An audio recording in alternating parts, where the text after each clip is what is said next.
What is up, YouTube? You have now embarked on the hero's journey. Like, share, subscribe, support, stream if you feel so inclined. I'm artisanmc. I will be your host today.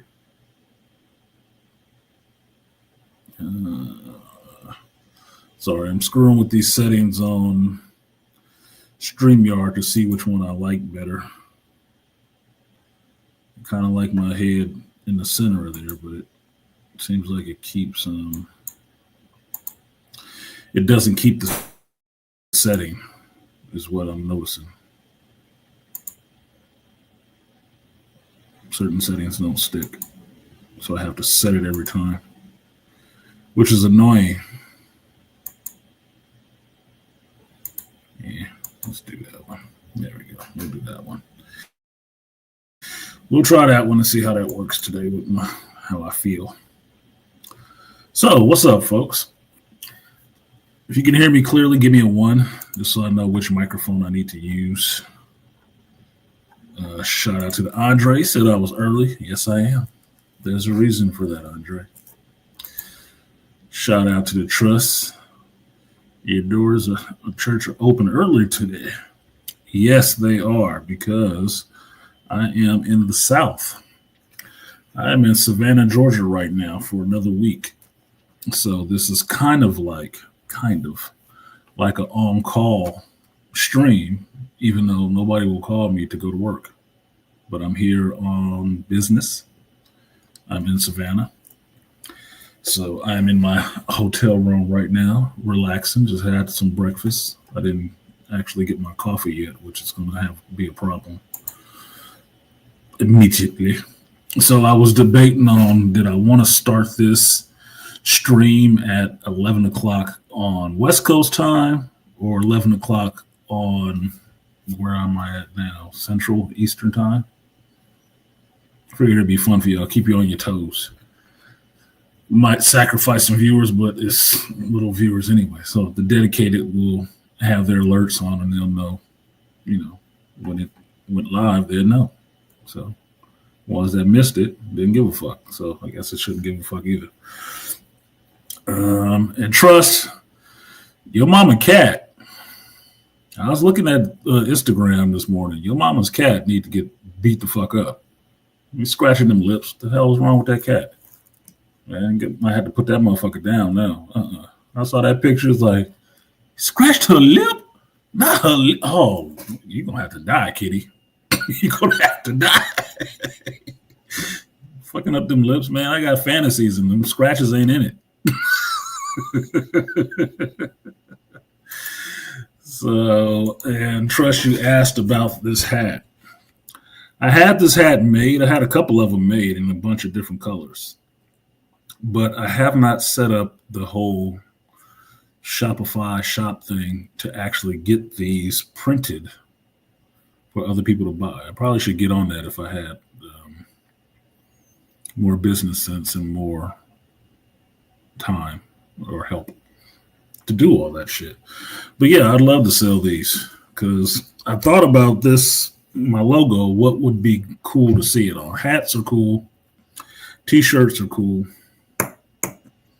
But I had to make up some actual designs. I couldn't just slap it on a shirt and send that shit out to you. It wouldn't resonate as much with me.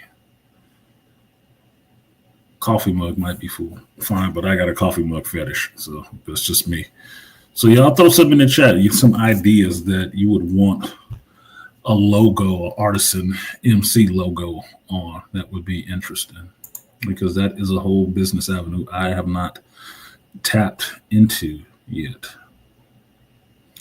So that's why I said good question. And here he is, Malika. How you let the maple leaf beat you, man? How you let the maple leaf beat you? Shout out to Malika. Was good with your brother. And shout out to Studio. What's good, Studio? I'm not far from you. I was in Washington. I think you're in Washington, in your DC area. Yeah, I had a layover in Dulles. So I was there for about an hour.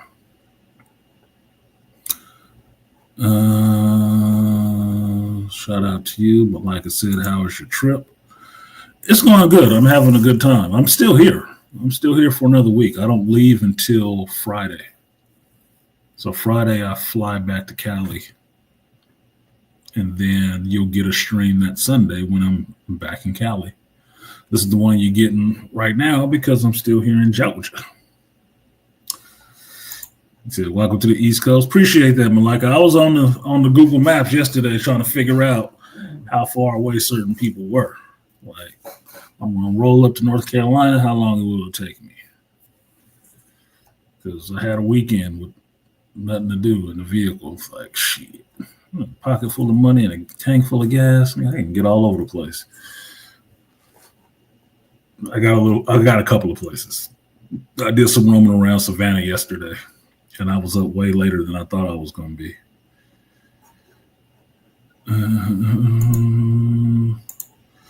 Artisan, what's the time difference for me? It's a 3-hour time difference for me, if I'm correct. So from what I'm used to, California time is 3 hours time difference. That's why I was playing with the idea of what time to actually go live, because I believe Georgia falls on the East Coast time block, which means it's 3 hours.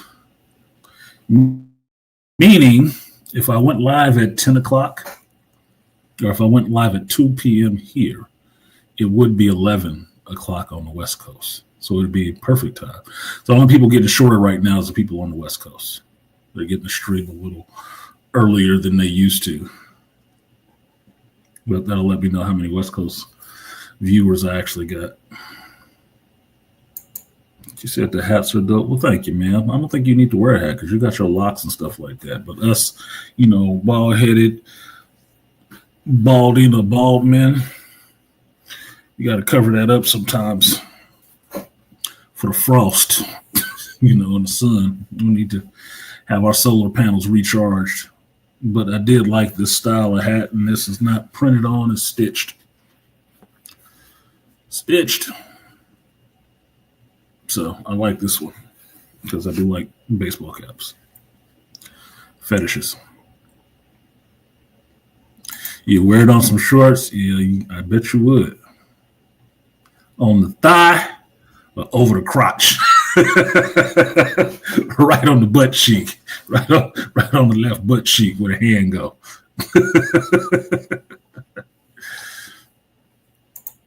That's a good idea. I need to write that one down. Like for the ladies.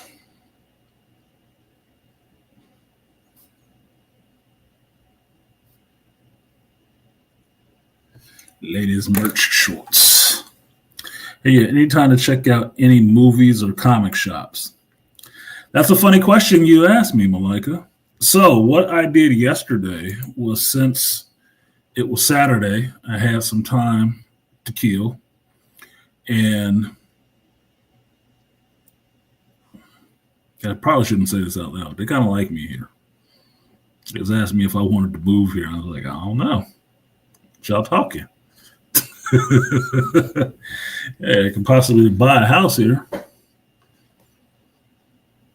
don't have a problem with, black folks being around, being kind of moist, nice green places. I have a problem with that at all. I'm close to an ocean or a large body of water, bigger than a lake, which I need, because humidity is one thing, but I like moisture. I'm a water sign. I gotta have moisture. Like, it was raining here with Wednesday, and Thursday. I was loving this shit. I was loving it. It's like taking a lukewarm shower, dude. I wasn't worried about that shit at all. I had no coat on. It wasn't like raining on the West Coast where it was windy as fucking cold as hell. Like, it wasn't miserable. It was nice. I was enjoying that shit. I was singing in the rain. I was sending people pictures back in California with Fred Astaire singing in the rain and shit like that, dancing around. I was happy as shit. Happy as a fish in water. So what I did yesterday, since it was bright, I finally saw the sun come out, break through the clouds and whatnot. I look for 3 places, and this is what I look for any city, state, place I go. I look for 3 specific places, especially in the U.S. Firstly, I look for a comic shop. I looked for a comic shop. I went to two, found two. One comic shop, one game store. And the game store had me up late yesterday. I'll tell you all about it later. The other place I look for is a pool hall because I got to shoot. Got to shoot some pool. I want to see what their pool hall look like, right? Things I love, right? So I found one. I didn't like the bar, and I didn't go to the other one. I found two close by, so I have to go and check out the other one today sometime. But third place, because I'm an American, I got to look for a gun store. I got to look for a gun store. I do. I want to go in a gun store and see what it looks like when you ain't got all the restrictions on your ass. You know, I want to see machine guns hanging on a wall and stuff. Be like, oh. Yeah. I found one. I didn't like it. It was like fucking hillbillies in there. I didn't like the vibe. I don't like the dude standing behind the counter either because he was nice, but I was not getting a decent vibe off of him. He had some fakeness to him. So I didn't stay in there too long. Everybody was in there just huddled around counters and just looking like, what the fuck y'all doing here? Like, all right, fuck y'all. Maybe I came to the wrong place, like Ace Hardware. Whatever. So those are the three places I found outside of some place to eat and get some good-ass seafood pasta. That was good. And my coworker here was raving about Zaxby's, so I went and had me some Zaxby's yesterday. Some chicken fingers. That chicken was tender. It was tender. I don't know if it was free range, but that motherfucker died with little effort. Like with little stress, because it tasted delicious. And the sausage, nigga. Sausage and fresh peach tea, with peach in it. Look at Trust, like Zaxby's is overrated. I don't know. One picked me up from the airport was laughing at me because it was late on Monday when I got there. And it was like, what do you want to eat? Because, they didn't have my per diem card yet. So the company is paying for me to eat. So I wanted something to eat. And we just leave at the airport. She's like, what do you want? She started throwing out things. And one of the things on there was Chipotle. And I said, yeah, we can go to Chipotle. She said, why all you Californians want Chipotle? I said, I don't fucking know. But she was raving about Zaxby's. Oh, you got to go to Zaxby's. I got to take you to Zaxby's before you leave. I said, I don't even know what the hell Zaxby's is. But all right, whatever. I'm here. It's food. I got to eat. Don't matter. So since I had some time yesterday and I was hungry, and I was under my own steam, Zaxby's. Let me go see what this Zaxby's shit is about. It's like a fast food place. It is. It's just a fast food place. But the chicken was good, and the peach tea was delicious, fresh. Like I was sucking it at first, like, can you get that? Oh, that's right. These motherfuckers put real peaches in this motherfucker. Oh my god! You never heard it pronounced Zaxby's? What do you call it? What do you call it? Enunciate, woman, with your lips. And fuck that cat. Serious, fuck that cat. Scratching them goddamn lips, man. What the fuck wrong with you? Tell your mama, look, the cat gonna get it. It'll be the last in the line of a short list of cats getting fucked up. If I move to Georgia, I'll visit. You're only 4 to 5 hours away from Philly. We can do some live cinephilic bro podcast. Hell yeah. I'm not gonna be here that long, but if I do move if I move to Georgia, man, I'm gonna be all up and down this goddamn coast. Because that's the thing about being in California or being a Californian on the West Coast. 5 hours don't mean shit to me. It takes me 5 hours to drive from the Bay Area to Reno, and that's just to get out of the state. At the short part. Just to drive from the coast inland and get over the border in Reno or Tahoe just to see some snow. 5 hours. You talking about I jumped up three or four states in 5 hours? Man, that ain't shit. We do that to like beat time. It takes us 8 hours to drive down to LA. Fuckers do that on the weekend. Twice. Going there and coming back. So it's not the same relational difference to us time wise. It's not that different. Our state is big. It's big as fuck. So 5 hours for us, we ain't left our state. So over here, I was on the GPS. I was looking at some shit like 3 hours to get up here, get to Myrtle Beach, get to North Carolina. I was thinking about popping up on Art Idmore, goofy ass. But I am in a company work van, not a cool looking truck like my coworker from Cali got. You got the nice Ram truck. I'm like, oh, you got the supervisor vehicle. I've been on the road. This motherfucker was in his hotel room sleep with the truck sitting outside. I said, I should have took this bitch. Should have took this damn truck. Told him to give me the keys. I'd have had that motherfucker up the highway somewhere. Just beating it. But no, 4 or 5 hours, don't mean shit. Don't mean shit to me. I like driving. It sound like a drive. And that's what it looked like. Zaxby's. Oh, Zaxby's? Yeah, I can see that because all their merchandising highlights the ZAX. Zaxby's. But you know how people who are used to seeing things and saying it, how it gets mixed up with the common nomenclature and the name switches to something else. That's one of the things my daughter studied was linguistics and stuff like that and how words change. And Zaxby's would be the common name I would think for it if you've seen it all the time. You don't say Zaxby's. Zaxby's. Sound like she was saying at first Zaxby's. Sound like she said Zaxby's. So interesting. Yeah, the cost of living is cheaper here. I understand that.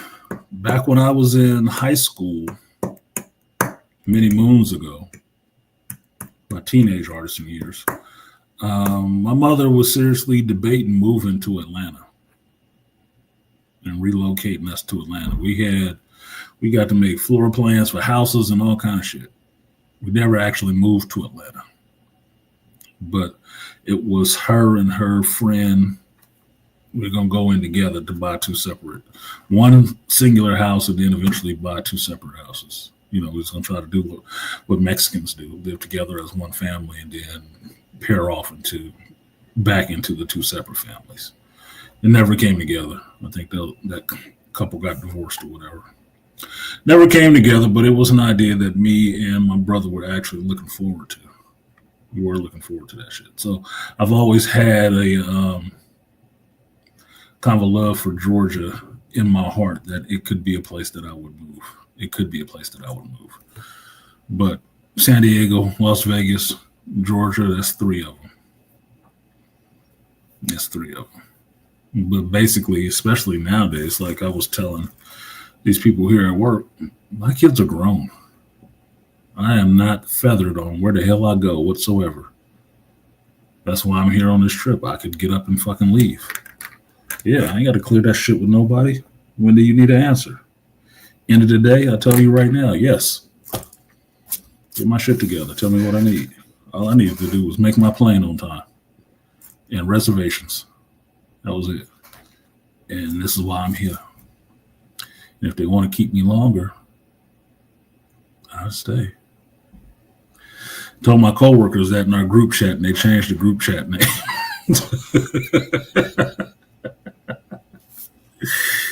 My coworkers back in Cali, that is. Because I still got my work phone, so I'm still in the work group text. And the coworker who came with me, Alec, he sent pictures back of the truck he was driving. And everybody was like, oh, you can stay there. You gonna stay. And I chimed in. They wasn't even talking to me, but I chimed in. I said, well, they do need a supervisor. And I put the thinking emoji in there like, Nobody said nothing. The only message came back was my facility director talking about we changing this chat. Like they give a fuck. Like they would give a fuck. I'm the only black dude there. Like they would give a fuck. Really? Like they ain't worried about that shit. They want to act like me leaving was leaving them left to that goofy motherfucker that was there. It's like, shit, y'all the ones keep covering for this motherfucker and don't stand up to him. Don't be acting like I'm the asshole running around there. Because I don't feel like talking with y'all motherfuckers. Y'all be into too much bullshit. Too much backbiting. Cosign and bull crap. I got no time for that, and I need to talk to you if I know you're involved with that kind of shit. Oh, snap, we're early today. What up, Aquatica? Yeah, you late, man. You didn't get the memo? We on East Coast time today. We 3 hours early. We early. We're up early in that. Staycation. It's work. I'm doing the same. Look, this is the thing, Dre. That's why I didn't have a problem doing the shit. I'm doing the same thing here that I would be doing in California. I'm doing the exact same job. Only difference is they pay for my hotel, they pay for my airfare, and they're paying for my fucking food. And they're paying me to do the work. That's like easy. Easy. Grown. And my birthday, what, Tuesday? Yeah, I'll go. Got that birthday vacation out of there. I didn't even have to pay for it. I've never been to Savannah. I'm always down to go someplace I ain't never been before. That's like going someplace that you've never eaten. Why would I not go? Never eaten there. Hell yeah, let's go. Let's try it. I don't give a fuck. But I have that kind of spirit. I'm more apt to see what something is and try to enjoy it as opposed to apt to thinking of every negative consequence that could happen from doing it. Hell no. Oh, you know it's going to be election time. You're going to be in the South. So fucking what? I don't give a shit. Fuck that election.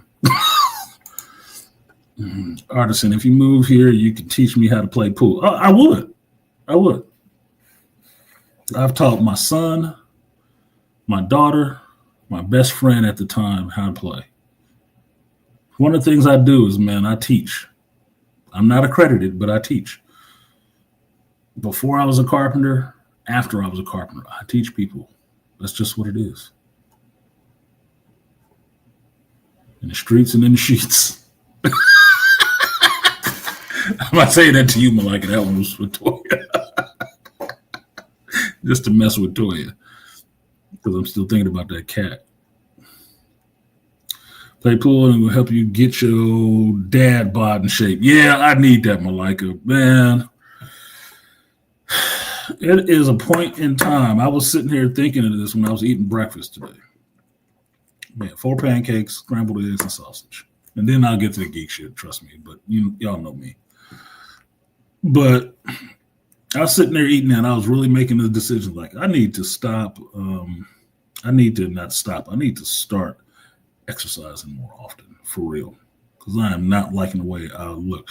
This fucking, from the door to the lavatory, there's a big mirror. So you can see yourself as you walk through the door. I am not liking the shape that I saw. Not liking the shape that I saw. But that's just me because I work so much. See, like right now, got my Goku's gym shirt on. But I ain't buff.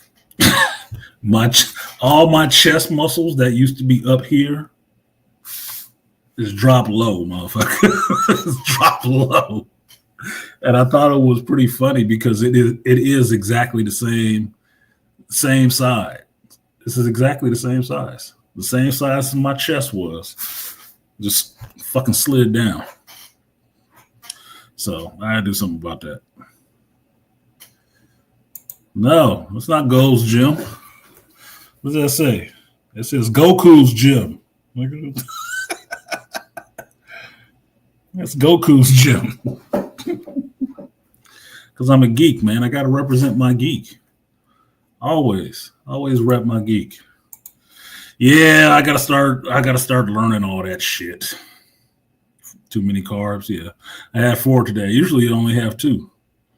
But I woke up late today, and I figured I would still be hungry before I got down there for a little continental breakfast deal. So I made sure I grabbed my shit, and I just got me 4 instead of 2 today, just in case I was still hungry later on. Because I was going to be sitting here with you good people, doing a stream, talking and jaw jacking, and I was going to need to have my energy up. So I got some hardcore geeking to do today, just like I did yesterday. It keeps beeping.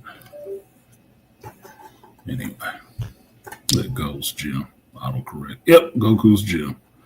Yeah, but I gotta get ripped again. Not to be super big, but I'm about to be 51. I need less gut. I got a little bit too much gut, and I don't like it. I haven't met a female who said anything about it, but certain females like you looking fucked up anyway. make them be able to try to solidify their hold on you because ain't nobody looking at your ass. No, I just don't like how that looks. And because my body has been so good at metabolizing stuff for so long and having really good gains with little effort, it just makes you complacent. That's all it does. It just makes you complacent. I've never had to work out every day to be really fit. Never had to. So it's just something I have to get into, that I'm going to have to do something. I'm not going to do it now while I'm out of town, but when I get back, I actually have to have a regular sleeping schedule and not eat like I always have, which is I just eat to have my energy. I consume. I thought they liked dad bods. They do. Some women do. And I know for me, it's a little softer than I've been used to. That's it. Just for me. Softer than I'm used to. What up, Herb? Happy Sunday, man. And happy belated birthday to Joe Herb. His birthday was Wednesday? This is the 7th. I think it was Wednesday. No, it was what's today? The 10th, 9th, 8th. It's Thursday. Happy birthday, Herb. Forgot to text you. I text my son. I forgot to text you.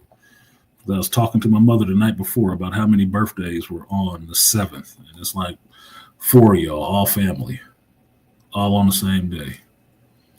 Son, Herb, ex-wife, cousin, all close. I missed one. And from that point on, every day is somebody else I know's birthday, except for today. I don't know anybody on the 10th. But the 7th was you 4. The day after that was my cousin. He just turned, it's my young cousin, my uncle's son, turned 36. Damn. I didn't realize he was that damn old. Turned 36. And then the 9th was my friend Shonda, was her birthday, which today is the 10th. It's nobody's birthday that I can remember. But then I got me on Tuesday, 12th, and then somebody on the 13th. But Scorpio season, and it was raining. Like, I was in my element. I was in my full element. Feel like I had a 12-inch ding dong running around here. We need to talk offline and see what diet or exercise program is good for you. If you can, with my body acting in shape, you can too. Focus and discipline guy. Yeah, I'm focused on discipline as long as I have something that I'm focused on. But my approach to weightlifting and stuff like that has never been, I've never been trying to be the biggest motherfucker in the gym. I never have been. Only thing I ever wanted to be was tone, have definition. Kind of like Bruce Lee. Not as small as Bruce Lee, but kind of like Bruce Lee. I wanted to have tone and definition and make my body do exactly what I wanted it to do when I wanted it to do it. That's it. I was never trying to be super huge or anything like that. That was never my thing. I never cared like that. But, you know, see your pubes when you look down? Yeah. That's how you learn how to forget how long your dick is. You can't see the base of it.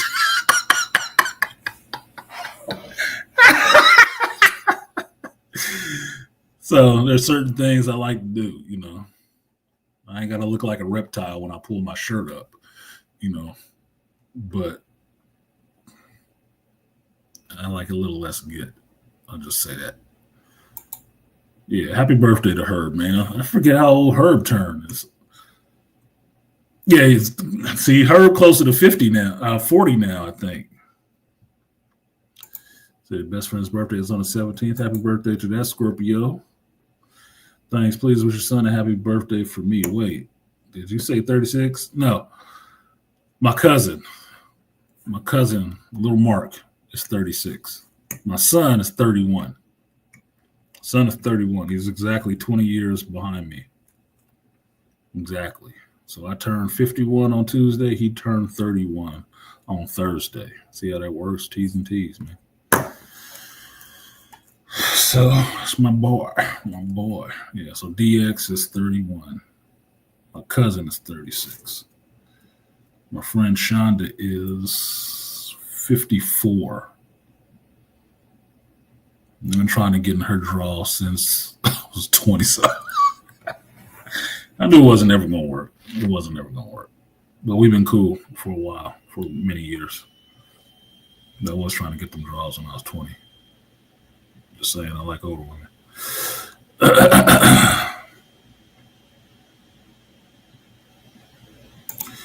Yeah, I don't care about muscle mass. Yeah, that was my thing. I always wanted physical strength. It was never about being hella big. That's why I give people like Charles and Black Bane, I give them credit, but I never want to be that big. I never want to have to lift that much goddamn weight. And I work construction. I didn't want to have to lift that much weight. It was one of the things I saw in a movie that was funny, but it proved the point that I already know. It's like I like swimming, right? I like swimming. You wouldn't look at an Olympic swimmer and say they're not cut and they're not strong. They are, but their strength is proportioned differently. Just like the difference between a basketball player and a football player. They proportion their strength differently because football players want mass. Basketball players want strength, right? They want strength and stamina. That's why they can run up and down the court all day, the whole time. So they're usually leaner. I wanted that. I never wanted the super big and what my boy used to call it the big Ripley. I didn't want to be that. Looked like an apple fritter to me. Never cared. But actually being strong, actually having that power there, yeah. So I would say martial artist size. Ever gets that bad for anyone you cook? Yeah. Could be. Chicks never care. Just fold the gut up and throw it on their back. Then they get all the shaft. Same here right now. I'm into cardio and muscle tone. I'll start the push-ups and sit-ups. And for the record, I'm 40. You're 49? Herb, you're 49?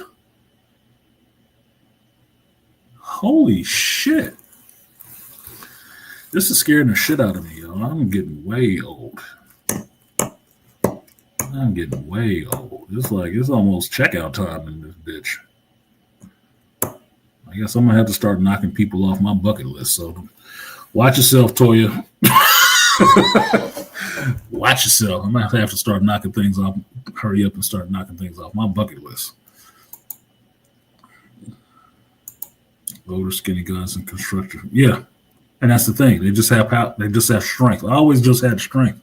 I never looked big. I have shoulders, but I've never looked really big. That's why when I did work out in my 20s and stuff like that, people I worked out with was old dudes, was dudes that came out of prison and stuff. They thought I was pretty goddamn strong, and this is coming from somebody who's just been working out. Yeah, because I didn't look like that, and that's how I liked it. That deceptive fucking strength. So, be the thing that like my buddy Ron had told, and Herbie might or might not know this story, but when remember Jay Baker, he was trying to hit on my thought he was making a little inroad with my ex-wife at the time. Yeah, you know how chicks would do behind the scenes, be talking to your homeboys and trying to be telling them bad about you and shit like that, and then your simp ass homeboys will be there. You're like, oh man, he ain't treating her right. You know, he ain't doing such and such. All that dumb shit. Looking for a sympathy play and a wounded bird to take care of. Anyway, my buddy Ron had told me about it, that they was all at the shop and I wasn't there, and they was having that conversation. You know, white boys talking to each other. And my buddy Ron, who was in a wheelchair, told him, was like, man, you need to stop doing that shit, because if that motherfucker find out, I'm probably the only one that can pull him off of you. And he's fucking right. And he had to explain. They wasn't thinking that much of me, right? Because they was kind of pudgy. It was kind of, you know, soft, portly. But he was telling them that motherfucker worked construction all day. You don't understand what that means. You don't understand what kind of strength that means. And that's what he was telling them. The dude in the wheelchair is telling him, I'm probably the only one who can pull him off of you. And stop fucking around. Now, I didn't hate Jay because he only get as far as the woman that's letting him talk to her. It just happened to be my ex-wife at the time. Weak shit. Core training, moderate weightlifting, low carb diet, intermittent fasting. It will and has done wonders for me. I'm 53 in the best shape of my life. It looks like how I did when I was 30. Yeah, it just has to be something that you can maintain. That's basically it.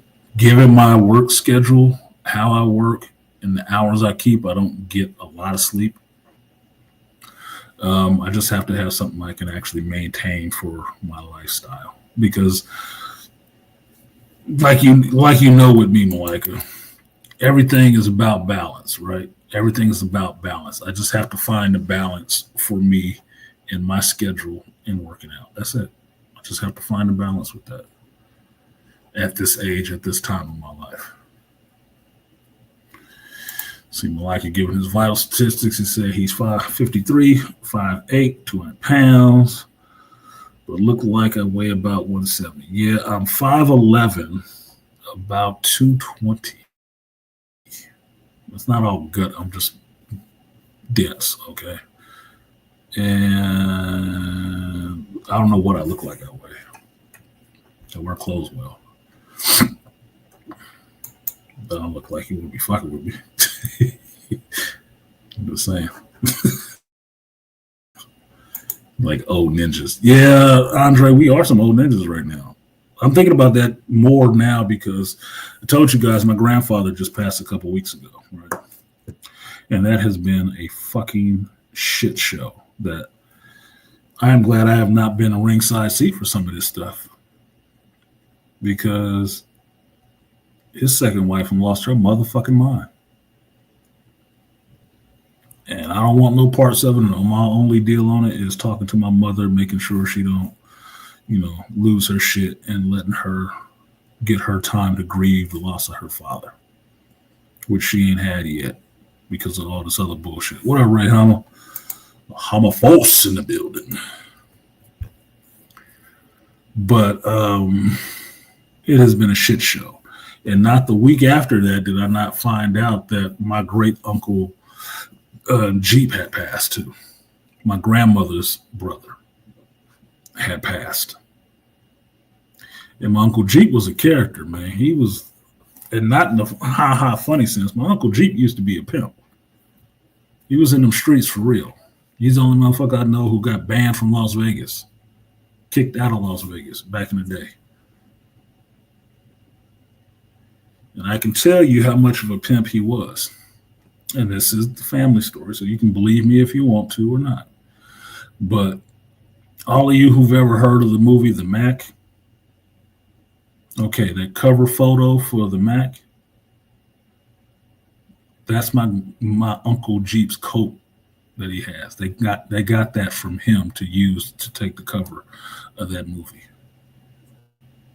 because that's who he was. He was an actual pimp. Big deal.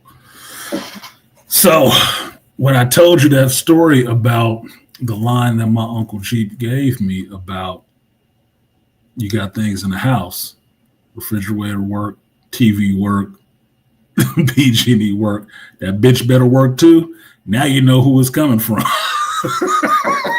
Now you know where it's coming from. That's coming from a dude who was actually a pimp, putting chicks to work. So Uncle Jeep lived a life, man. He lived a life. So he passed too. I hadn't seen him in a few years, but he was always here and there and everywhere. But he was a good dude, man. He was a good dude. So our family, this close circle of my family, has taken a lot of losses right now. So everybody, reevaluating their mortality, and the kids are actually realizing how old we actually are. How old we actually are.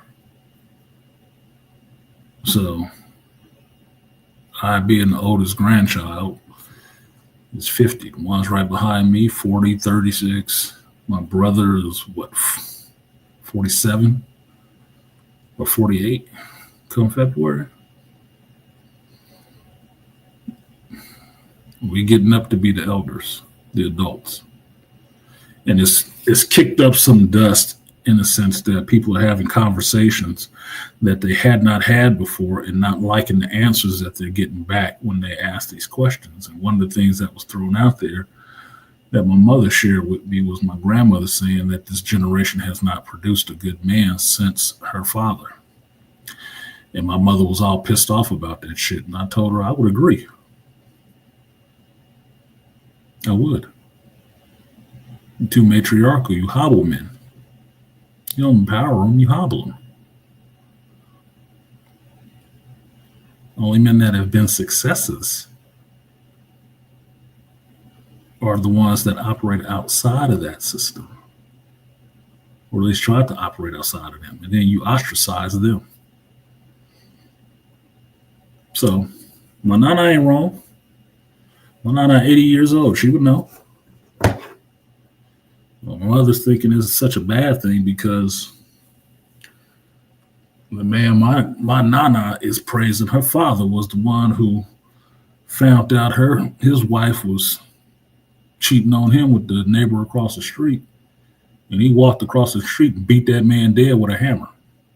My mother thinking that's so objectionable. I said, well, that's kind of the rules of that shit. That's what's instinctually supposed to happen. Just saying. You're supposed to get caught up. Say that in the Bible. So I'm not seeing something real strange about that. Yeah, shout out to the nanas. Yeah, she know.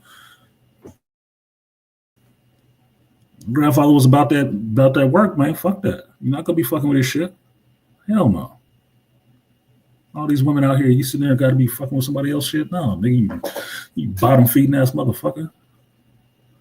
The only bitch always looking for a simp ear. No. And got away with it. Ain't did a day in nobody jail.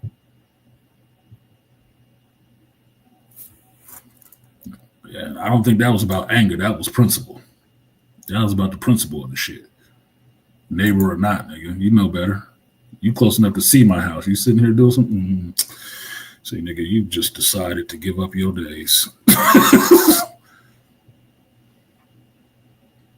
Yeah, you don't shit. You do not shit where you eat or sleep. Mm-mm.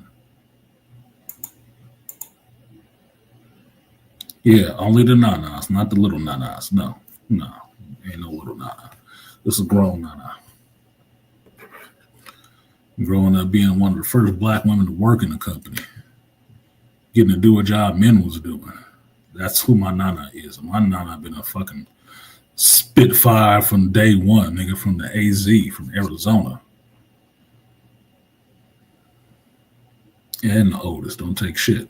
And I was explaining this to my mother, how this shit works, and she kept trying to pull in other people about.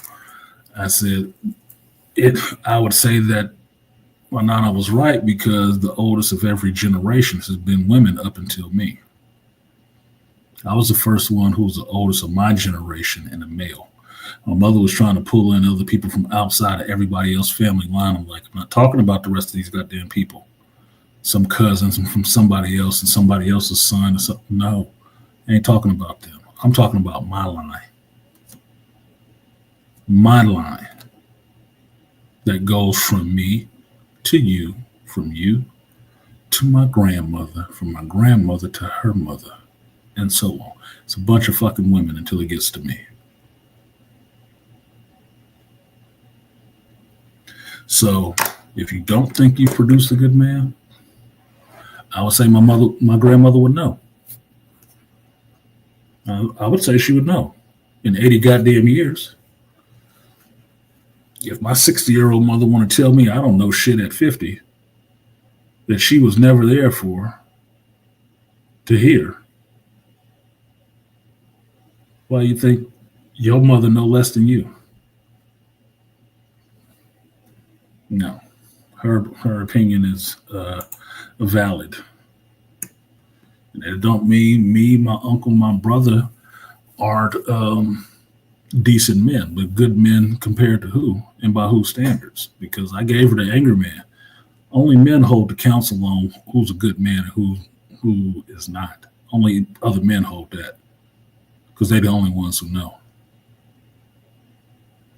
And as far as I know, as a man being raised by a single mother who was too strong to be with anybody else, I know there's certain things missing. And I know how other men respond to you when you have a little bit too much of your mama and not enough of your daddy in you. I know how that works. I know how annoying I find it, because I can see it in dudes. You got a little stink on you.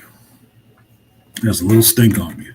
It's not saying you can't be no full-on dude, but there's certain things that you will not do like another guy.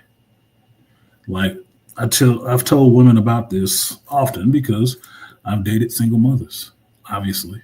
I'm a Gen Xer. And them trying to send their son to the bathroom and he trying to pull his pants down behind his ass in the men's bathroom. I said, that's how you know you ain't got no daddy at home. Because no man teaches another boy to pull his pants down and have his ass exposed. That's a telltale sign. The other telltale sign when they get a little older is how they fucking argue.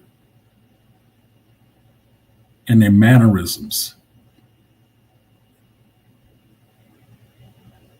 All that hand shit and stuff. Sucking of the teeth and shit. Telltale signs.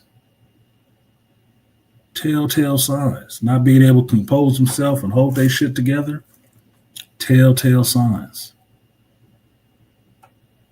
All of it is. My mother don't understand that shit. And it's not that I'm bagging on her, but me and her had a good conversation for a couple hours while I was there at her house on a Sunday before my flight on Monday. We had a really good conversation about a bunch of shit. And I could say at that point, I was just giving my mother game. That's all it was. I was giving her game on shit.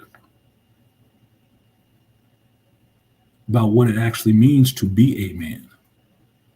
Because this is not nothing you're going to correct me on. It's nothing you can correct me on. So you're going to have to accept it. That way of doing things, well, a lot of you think it's the move, is not the damn move. That is not the best way to do it. And this is the reason why I will fight you and anybody else about being in my kid's life, because I was not having them go down that same road. And this is the reason why.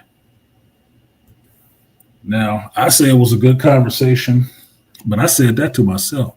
She's the one who told me it was a good conversation because of what she got out of it, because she was thinking about the shit that I said. And this is why I say this point of time is interesting in the fact that the elders are older and kind of dying off. And you're having to recognize that these people that you've been holding back forever, they're all adults. We're not children. We are nobody's children anymore. We have children. Our children have children. Who are you actually talking to now? You talking to a bunch of people who ain't never grown up? No. None of us at this point, even my child, is in our 20s. None of us. 50s, 40s, 30s, about to hit 40. None of us. So what they sitting up there trying to lecture us and tell us about politics and every other thing, like, motherfucker, you act like I don't live in this world. Y'all need to recognize that we are not kids anymore. And that's the problem. That's the blinders that I would say some single black mothers have, is that they can never see their children as adults. Never. You're always infantilized. And that causes the disconnect in accepting you as an adult. I tell you a thing, right? You mama's baby forever, especially if you're black. You mama's baby forever, right? And I can say this because I have experience with it and have grown up in it. You know, white folks, why you see white kids that be mouthing off hella much when they're young, why that happens that way? It's because the mother has accepted them as their own person and treating them as their own person early. All that, shit you see in the grocery store with the little boy stomping his feet, a little girl acting all out. It's like, what do you want? Use your words. What do you actually want? Tell me what you want, Sophie. What do you want, Scott? All that acting out you see, like, oh, hell no, my mama would have whooped my ass. Yeah, your mama would have whooped your ass. And what does whooping your ass do? Make you conform to their shit. But what does that little kid getting to act out do? They get to decide for themselves what they want and speak to it early as a young child. That's why they're getting their teens and they doing shit. You're like, man, you seem kind of goddamn grown. Because they kind of are. They've already been adjusting to the fact that they're adults. And their parents have already been adjusting to the fact that they are growing adults. I got off this plane. And the woman who picked me up is cool as shit, right? And she's driving me, working this job or whatever. Talked about her husband and everything else, right? You know how old she is? 23.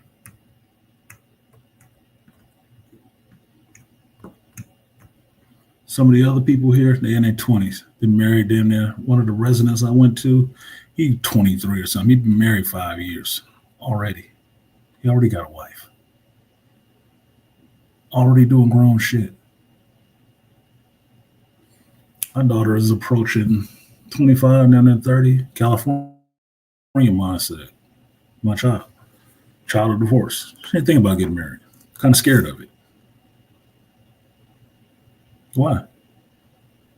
It's a normal thing. Most people do it. It's only a problem when it goes bad. And most people scared of every goddamn thing can only tell you about it going bad and only stories from other people about it going bad. But they're not people who can tell you, man, this is lightweight, man. This is easy. This is the easy part. It's very simple. You do these things, you don't do these things. It's like a diet. You eat these things, you don't eat these things. Pretty fucking simple. You get the results you want from the work that you put in. But The point being is that those kids, the more white kids, get to know who they are early. Black folks, your age and your development is arrested until you can get your ass away off to college or something like that. And that's when you start fucking up where it has serious consequences. You think about most of the shit that black folks do to really get them fucked up. All it is based on is children trying to have a little bit of their own fucking life for themselves, to choose things for themselves. And yes, they make mistakes. The only problem is making mistakes at a point where it can't be forgiven as easily as it would have been if you got allowed to make those mistakes when you were young.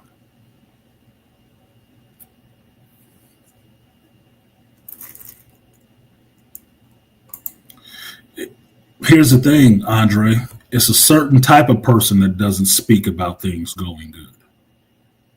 Certain type of person. If you listen to people who talk about millionaires and being successful and stuff like that, what's one of the things they'll tell you about? Surround yourself with people who are positive thinkers. Think about how to make things work and not why things won't work. And it's very easy. Tell somebody in your life today, you go to work tomorrow, get 5 people around you. It don't matter what 5 people they are. You talking about something. And just say some crazy shit out the blue like, man, I'm about to go to Egypt next year. And then listen to the responses from those 5 people. The ones that ask you questions about how you going to do it and say, oh, that'll be fun. I've always thought about doing that. People who ask you questions like that, those are your positive thinkers. Those are your problem solvers. The ones that say, man, it's crazy. You know, they be killing people over there. Why you want to go there, son? Those are people you need to stop fucking with. Those are the ones you need to stop fucking with. Because that's their mind state. That's where their mind goes. Their mind goes to fear. Their mind does not go towards courage or adventure, which means they probably won't get married. They'll probably never be in love because that takes courage. Those are the people who won't do those things that you can dream of. And those are not the ones who will help you make those dreams accomplish. What they will do is overtly and covertly sabotage your plans of doing that shit because they don't want to see you succeed. Because it makes them comfortable.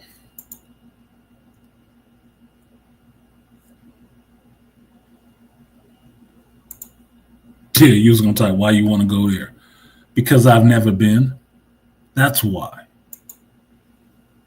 That's why. Because I've never been there. That's the same reason I'm here right now in Georgia.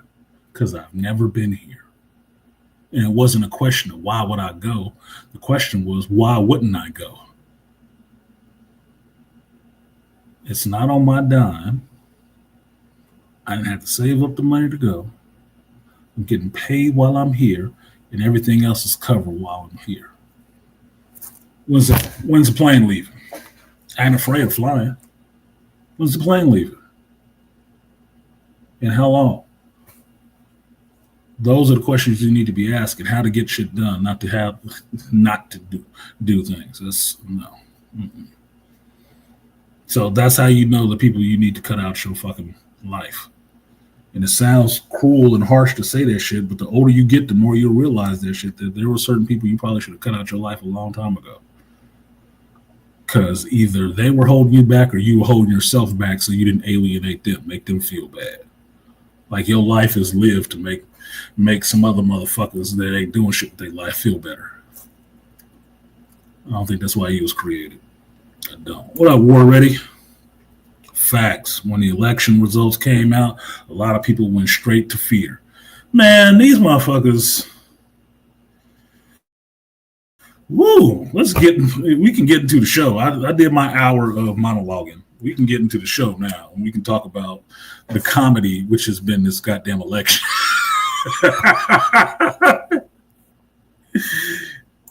Hey, trust it is Sunday. This is the Church of Geekdom.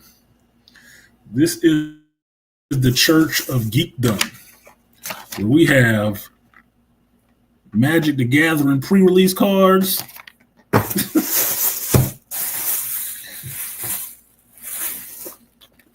in new tomes, the Book of Apocalypse and the Book of Infinity War.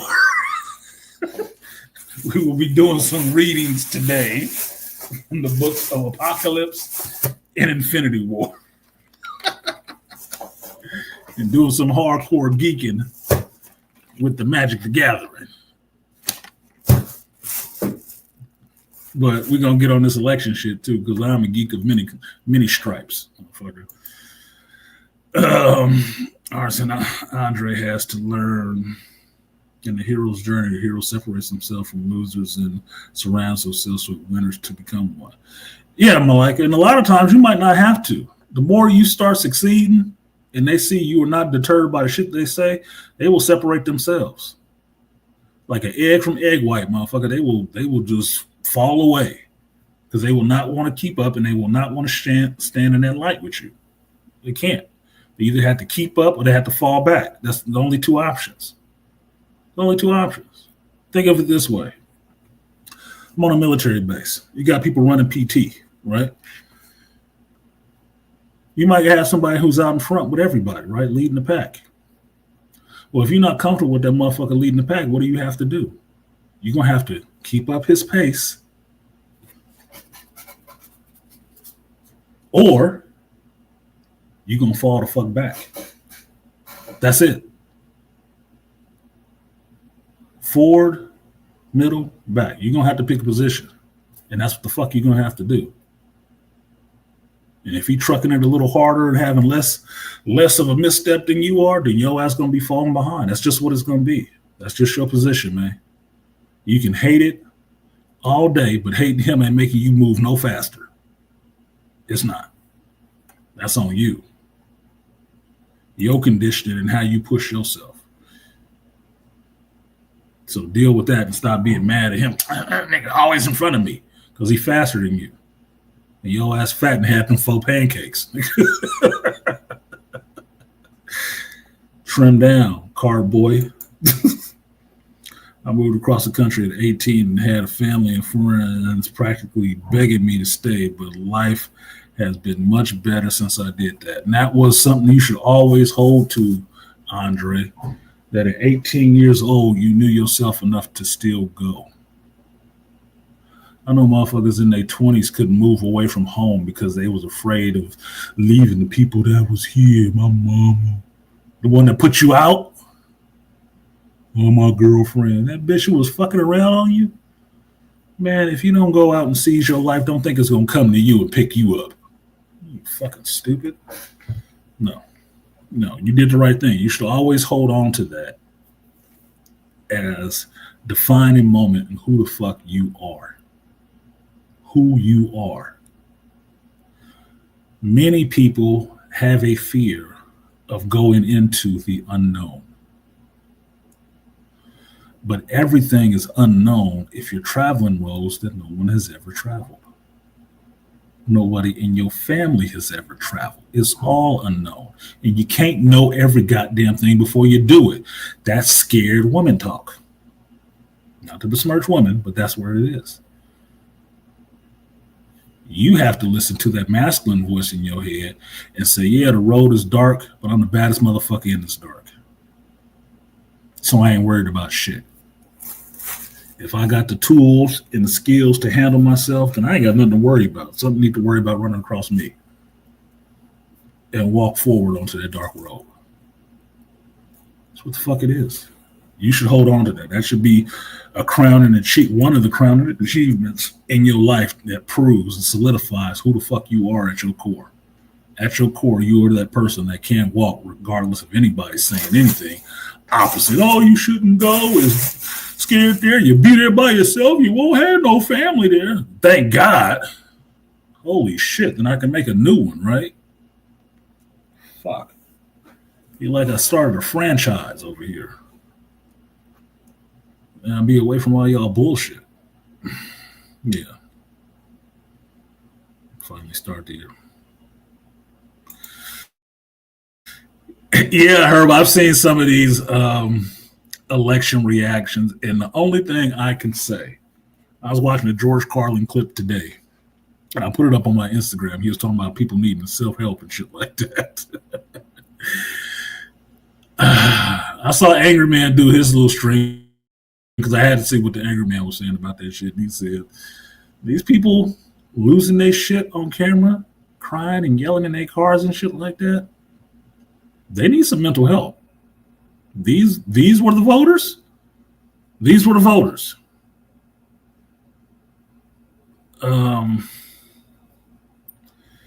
Y'all need to be seeing some professionals. You really do need to be seeing some professionals. If this is your reaction, you look like a bunch of spoiled, entitled fucking children having a tantrum. Oh my fucking God. Really? I couldn't believe these was all grown people. Well, I shouldn't say I couldn't believe it. I didn't want to believe these were all grown adults. These are adults we're producing now? This is the generation behind me? This is what an adult is now? Oh, fucking God, dude. We are doomed. I'm getting more and more close to George Carlin on a lot of things, dude. And I already liked him. I'm just waiting for my hair to turn white.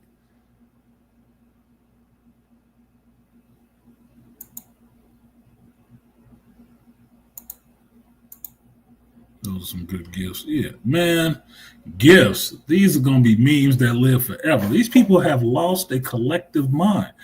And I already thought they kind of lost their mind when they was voting for the DPAD in chief. Anyway, it's like, you got to be fucking crazy. I ain't voting for that bitch. My mother tried to have a little bit of a political conversation with me. You see that shit Trump did? What the fuck? He looked like he was trying to do simulating oral sex on a microphone. I looked at that shit. And I was laughing. I said, he probably did that in reference to Kamala. And she didn't say shit. The fuck? I don't give a shit. This woman was not good for California. She ain't good for she ain't good as a vice president. Why the fuck would I promote her up further? No. I tell y'all, I think this was the first year I didn't even vote. Because I was traveling.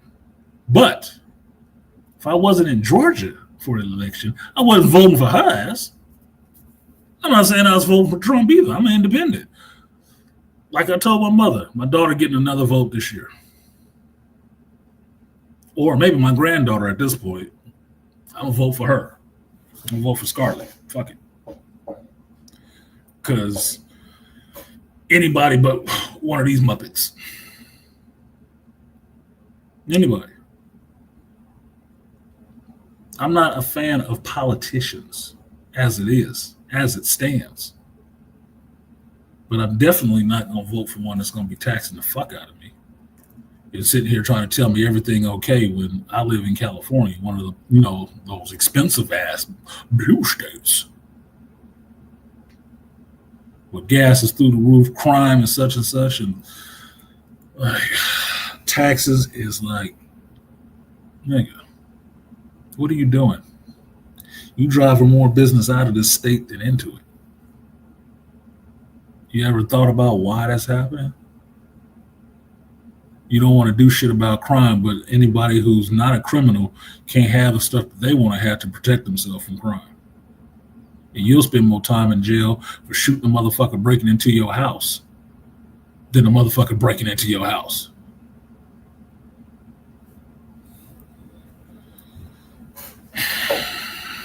No, they were not getting my vote. That was not the party of black men. It wasn't. Yeah, the road is dark. Bring a flashlight or a torch. Yeah, that's all it means. Like, it's dark out there. Then bring a light. The fuck, dude? Like, look, fear less stuff. You can get a lot more done when you fear less stuff. I put stuff like that up on my Instagram all the time. Why? Because it's about conquering fear.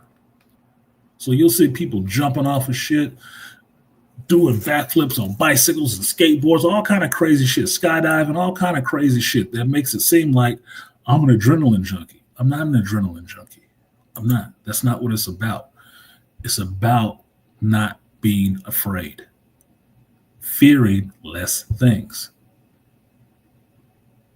Wouldn't jump off that cliff. What if I jump off of there and break my leg? What if you fall down these 3 fucking steps and break your leg? It's relative, motherfucker. If you negotiate these stairs correctly, you'll never break your legs. If you jump off this cliff and land correctly, you'll never break your leg. Your difference is your mentality when you're doing this shit.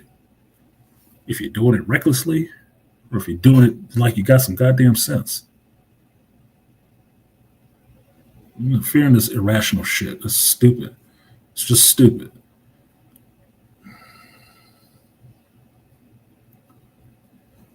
Yeah, you got chicks breaking TVs and cutting promos and crying, cutting off their hair and crying. Yeah, that shit was hilarious, dude. If I would have been a little bit more prepared for this, I would have had a whole clip of these things just lined up so we could just sit up here and giggle at these motherfuckers. But you got a link, you got a wrench in here. Put one of your favorite ones in the chat. Maybe we'll bring it up and I'll have a good laugh. Because this shit was, look, you got to understand.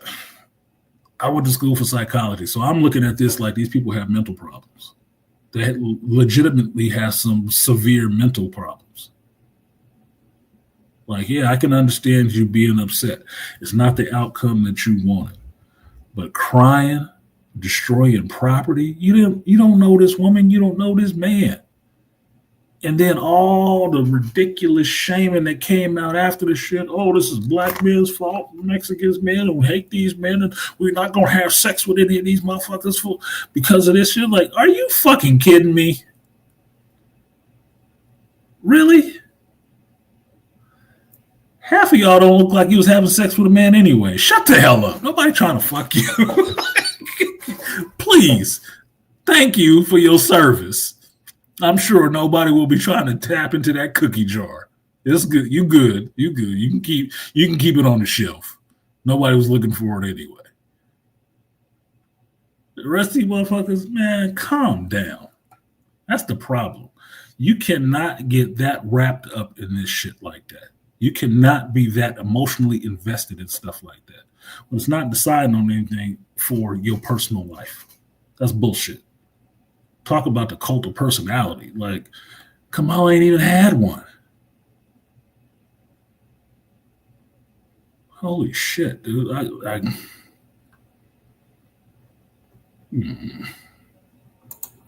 don't want to talk about Trump is going to enforce They just keep wanting to use that. And every time they say the Handmaid's Tale, I keep thinking they're getting a check for that shit. Because that has been a popular show in the last 4 years. Because they made another version of it. I seen the original Handmaid's Tale. It wasn't that goddamn good. Women really love that shit because somebody else said it on the stream. Women kind of like that damn torture and shit like that. They like seeing other women getting fucked up, which is not surprising if you know anybody's, darker sexual habits. You know what women get into. And it ain't about soft petting with feathers and oil massages and shit like that. No, it ain't none of that shit. It's abusive and not even borderline. It's abusive. So quit it. It's not going to be no goddamn Handmaid's Tale because you can't kill a baby when you want to. My life might be in jeopardy. Not nowadays. If that was the case, you wouldn't have so many fucking babies.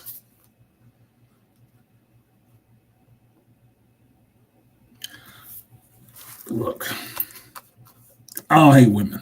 I don't hate women. I actually love women a lot. Probably more than I actually should. But some of this shit is ridiculous. That is not where you are. That is not what's going to happen to you. I was having this conversation with my mother. She was talking about women dying from not being able to have an abortion. I was like, how many are we talking? And she said 6. I'm like, 6? You want me to get shocked over 6? Not saying their life wasn't important, but you want to legislate for 6 versus the other 100,000s of y'all. That don't even make sense. No. Hell no. Some extreme cases. And it's always extreme cases. What about if a woman get raped or some shit like that? Then she can get a baby up for adoption.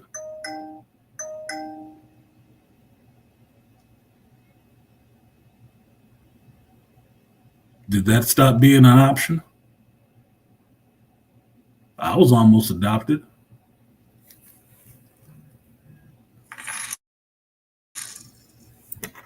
The fuck is that? Oh, I forgot to tell y'all. Just heard some change dropping in this bitch. Let's see if it went there. Oh, it did go there. So so it's not having a problem from you guys on your side. It's not having a problem. Appreciate you, Joe Herb. He's got an early birthday present. Appreciate you, Herbert Stay. I will give you.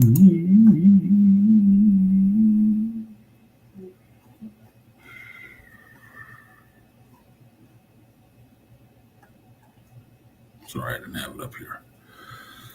The guts and butts. No shit, you don't even get the guts and butts, man. You get the power of many. Shout out to Herb for the photo for an early birthday present. Appreciate you, Herb. I will give you the power of many.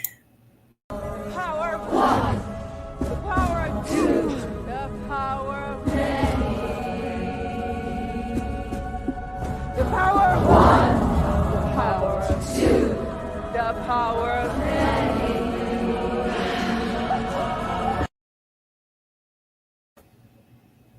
Okay. I was going to tell you guys, it looks like the Cash App is still working fine. I do have that card locked because it did get, it has been hacked by somebody and they keep trying to draw money out that shit, but I locked the card up. So all I can see is the alerts. So these motherfuckers keep trying to tap it for money, but they can't get anything out of it. So I'll take care of it when I get back to Cali and get my new card sent to me because it don't need to be sent to my place when I'm not there. So somebody broke into my fucking mailbox. So thank you for the donation, Herb. Appreciate it. I got it. The donations are still going in. It's just people can't pull it out. And here it is again, this fucking TikTok trying to run 7 cents and then run some money behind it. I don't have TikTok. I don't have Telegram. And this shit keep trying to hit that card. And it's been doing that since last Sunday. So, fuck them. Fuck them, man. Fuck them. It'll get worked out. It'll all work out. But they ain't getting nothing. Appreciate you too, Triv.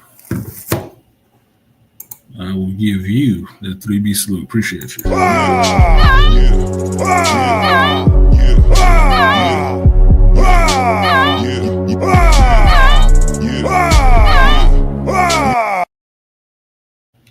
All right. So back to this election shit. So I can tell you guys, I can seem a lot less eloquent about this election this year than anything because I didn't think the man would not win if he ran again. And I thought for a sense that it would serve people right for going after his ass. I would. I don't like bullies. I've never liked bullies, right? All the bitching and whining and wailing and all the rest of that shit these chicks did when he got in the first time I thought was ridiculous. What he did 20, 30 goddamn years ago with some other grown-ass women, if they had an issue, they could have made a case about that shit. Bringing it up in the campaign was just to try to pit him as some misogynist dude against the pure and just woman that was running against him. Fuck that bitch. I don't like Hillary Clinton either. She should have never been in political office if she ain't running on no platform other than the fact that her husband was there. Fuck that. No, that don't work for me. That don't work for me. But knowing the Clintons story a little bit and their background and shit like that. She was trying to be a political maneuver when she met Bill. That Bill was her ticket to get in there. That's a marriage of convenience. That ain't no marriage of fucking love. That's why they only got one kid. The one to solidify things and not slow her down from her political aspirations. To be president, fuck you. I didn't want your ass in there. You was that chick that didn't get voted in for nothing, sitting in the damn meetings trying to yell at folks. Shut up. Ain't your goddamn job. Go back and watch the White House. Make sure the president buffed off regular so he don't got to be messing with his fucking staff. Stupid shit. Anyway, we go from one chick that didn't want to suck no dick to a chick that obviously sucks some dick, and now we're supposed to look like she's the best thing since sliced bread against the misogynist racists. They got more pictures with black folks than she do. Whether she was black or whatever was dumb as fuck because I'm an Indian. And I don't know if we ever found out what a damn daddy was or a picture of him or whatever. But it was too much inconsistency and too much goddamn lying. No. If she couldn't make it out the primaries of her own party, that was not the horse you should have been riding on. I'm just saying. I mean, where's Tulsi? I liked her. She got fired, nigga. She flame broiled her ass more than once. Where's she at? What happened to her? Y'all didn't want her? Too opinionated? Too strong? Okay.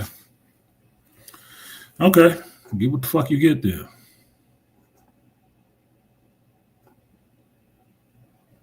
So,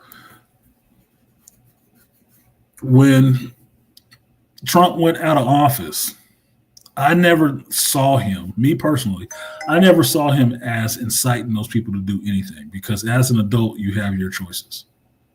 You have your choices to make. And people was pissed off. He said some shit that struck home with them. And yeah, they was pissed off and they went and did some shit. Is it his fault? No. I don't see it that way. I really don't. If he said go and do that, yes, then it's his fault. But he didn't say that. Now, the fact that as embarrassing as that shit was, you couldn't leave him well enough alone and let him limp off the stage and leave the office. He's not going to give up power. He's giving up power. He ain't staying there. He ain't no dictator. Only people that don't want to give up power seems to be fucking Democrats. So when they got in power, the first thing they wanted to do was go after his ass. I'm like, leave that man alone. Leave that man alone and let him live a long life being just as orange as he want to be. It don't matter. Because I didn't see any political kids' books written about Obama and how big his ears was, how goofy his lips look. I didn't see all that. But I did see a children's book made about Orange Man Bad and some shit. And I thought that was the most disgusting thing I'd ever fucking seen. Because who made it? Wasn't no Republicans. It was a bunch of goddamn Democrats getting at children to convince them that this little orange thing is terrible and terrible. That sounds really fucked up to me. What does a young child reading a children's book need to care about the president in the political process that this man is terrible?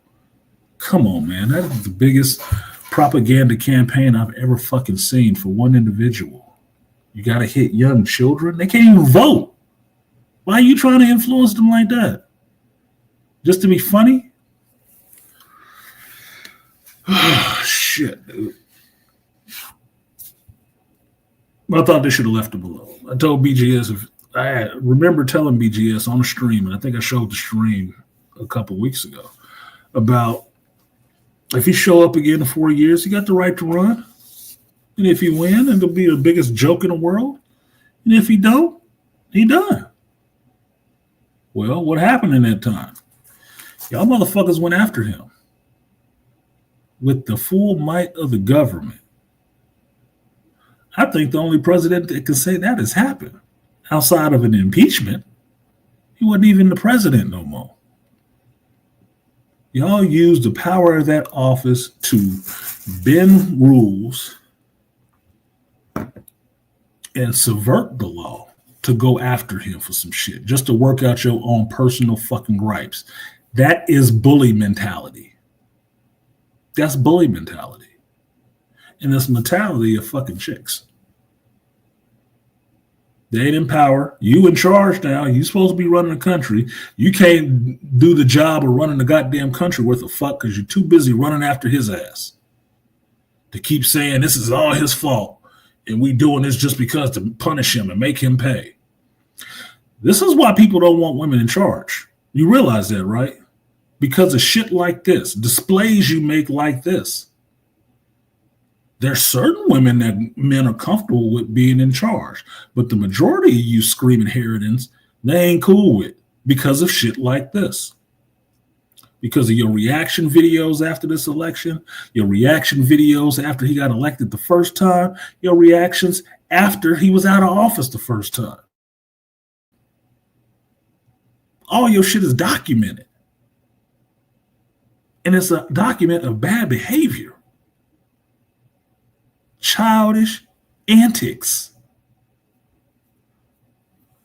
Who wants to see that? No grown-ass adult is thinking, you know, that needs to be our leadership. Fuck no, man. Let the cheerleaders be on the cheerleader on the sidelines, cheering and being snarky and snide with each other. Let them do that shit over there. This is not the people that need to be in charge of shit. That means you can't even give me a cup of coffee without trying to spit in it because we just didn't make it hot enough for you today, did we? I said, well, goddamn. It's a coffee shop. There is a temperature that coffee should be served at. If I wanted it cold, I would have bought it an hour ago.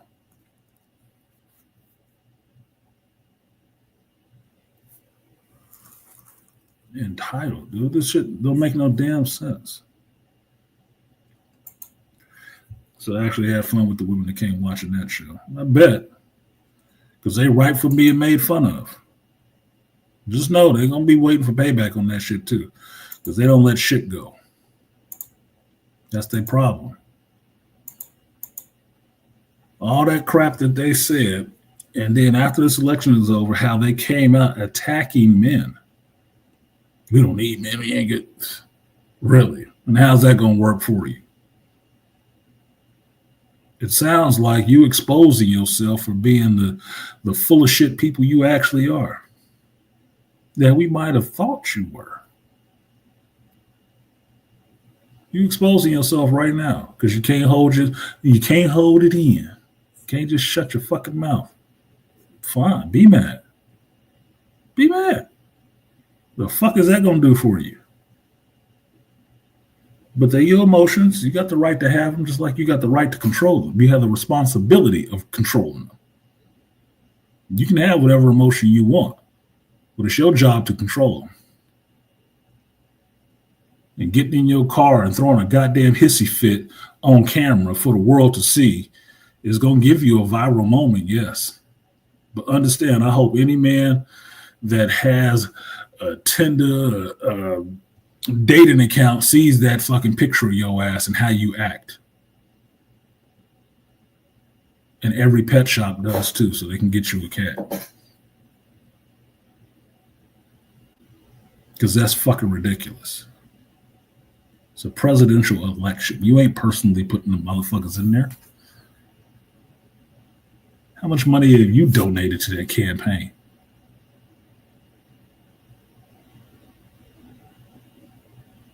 How much was you fully abreast of the issues and the policies that this bitch didn't have and couldn't stand on? She don't even know. You damn sure don't in 2 months. Fuck out of here.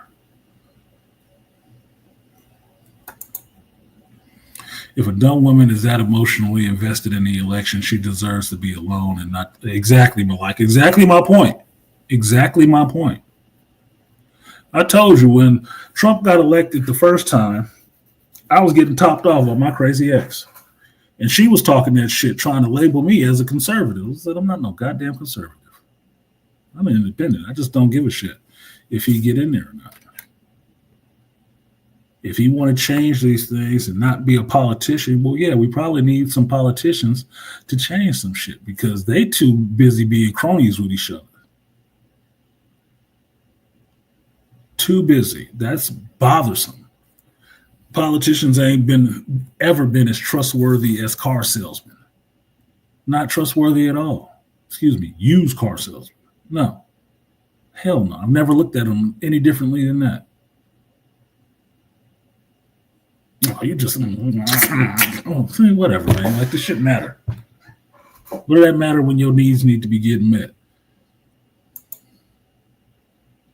What does it matter? It doesn't. It ain't affecting your day-to-day life. Not like that. So yeah, like I agree. Don't need to be taken seriously. Thanks for letting me know where you stand. And you saying you not having sex with men is not going to be a problem for you. It didn't look like it was a problem before anyway. But thank you. Now the other ones that might have gave you a shot on the late night ain't giving you a shot. Don't look for the calls. Don't worry about it. You'll be good. So Ice Cube, well, I can't say it nowadays. But scandalous women make for crazy women make for happy lesbians. Because that's what y'all gonna have to have your circle jerks together. Guess it's not called a circle jerk with this chicks.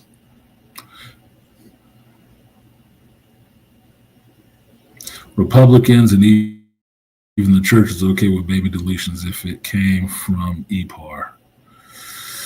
That's for me. That's probably one of the only ways I would give it. And trust.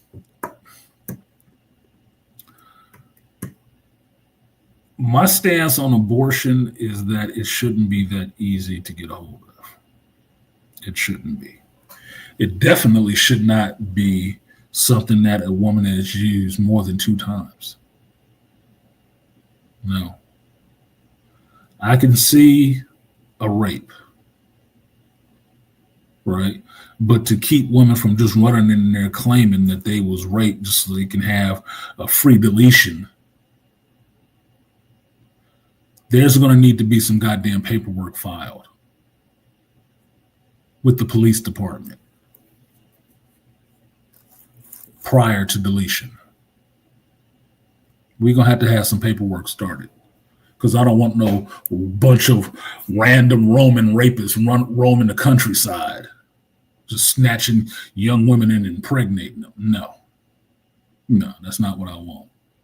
And no, you don't get to say, oh, I don't know who. No, you know who the fuck it was. Unless he jumped out of some dark alley and you ain't never seen his ass before. It's usually a situation where it was somebody you fucking knew. So you're going to have to file some police paperwork. So this ain't happening.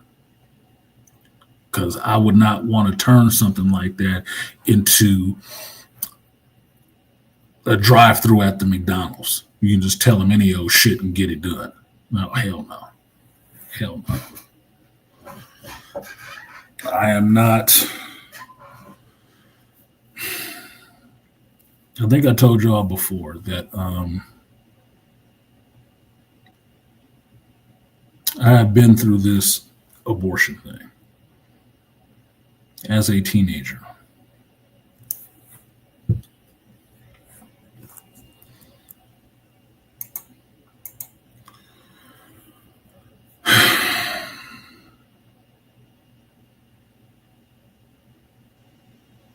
That is not something that we should have been engaged in without the understanding or knowledge of our parents. It was not. I don't agree with that. I don't.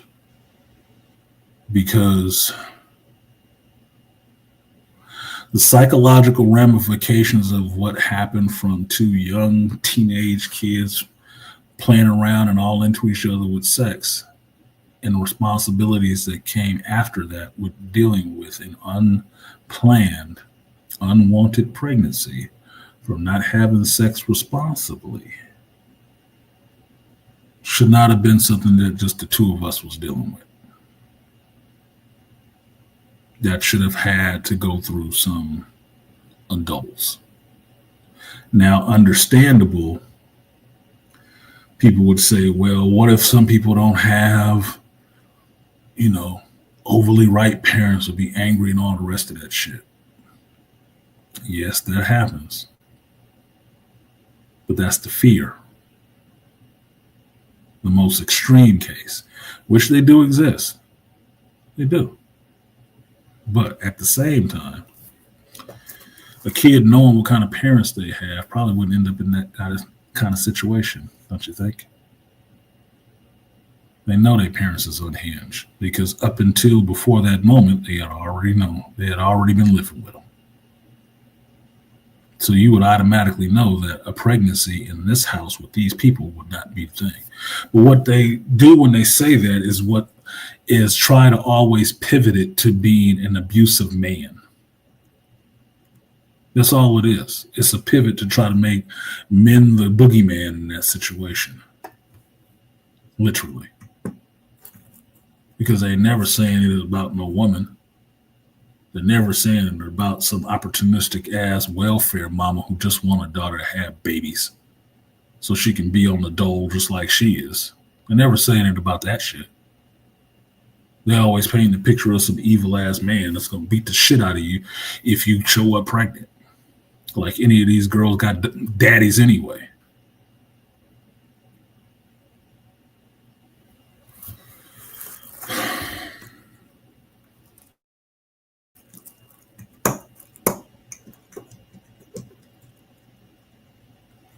That's not what it is. I don't think a parent should not be involved in this situation. And I don't want people rolling up there lying and giving excuses about rape and shit like that with no proof of rape and no police charges being filed.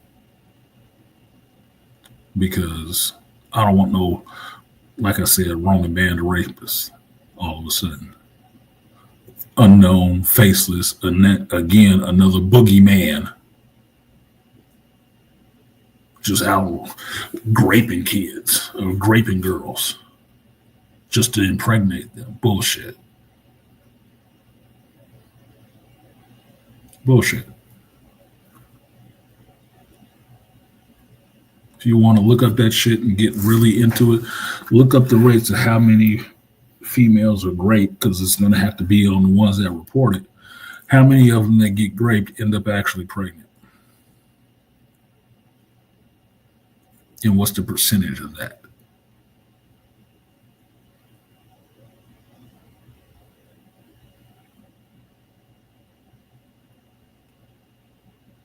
Bullshit. Just excuse making. I don't think it should be that readily available. I don't want it being done by anybody that's not no medical professional. Any pop-up fucking clinic in the middle of the hood or some shit like that. Hell no.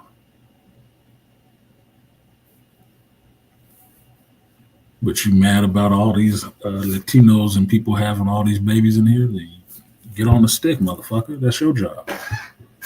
You was born here, right? Well, get yourself a good husband or a good wife or whatever and figure out that kid thing.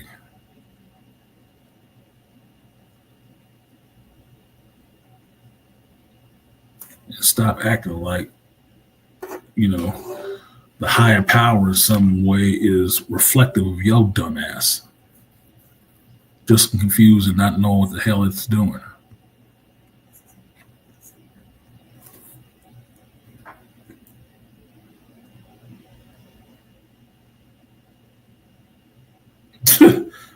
Slap a hoe a tribe.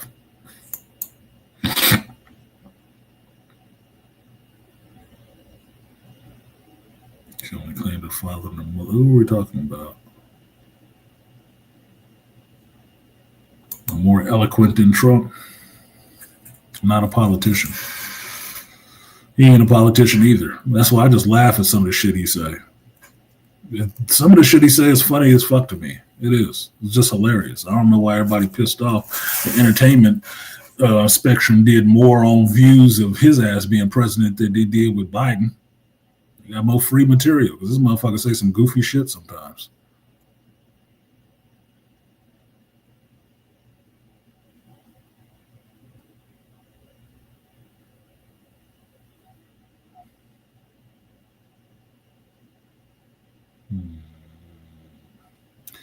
Bunch of celebrities talking about they're gonna leave, moving to Canada or whatever. They said that shit 8 years ago. They said that shit 12 years before or 8 years before that. They say that shit every time. I can agree with this. I heard Gary from No Nerdrotic talk about it. This should be the death of people giving a fuck what celebrities think about political elections.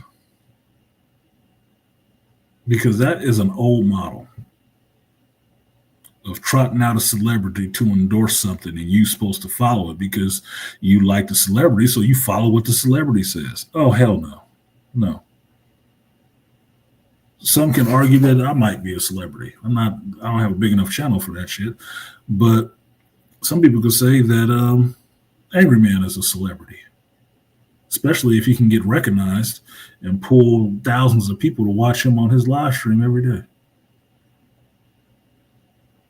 And recognize him out in public, that's celebrity, right? So, because of that, since any regular person with a camera phone and an internet connection can actually become a celebrity in their own right, influencers, that word they like to use nowadays.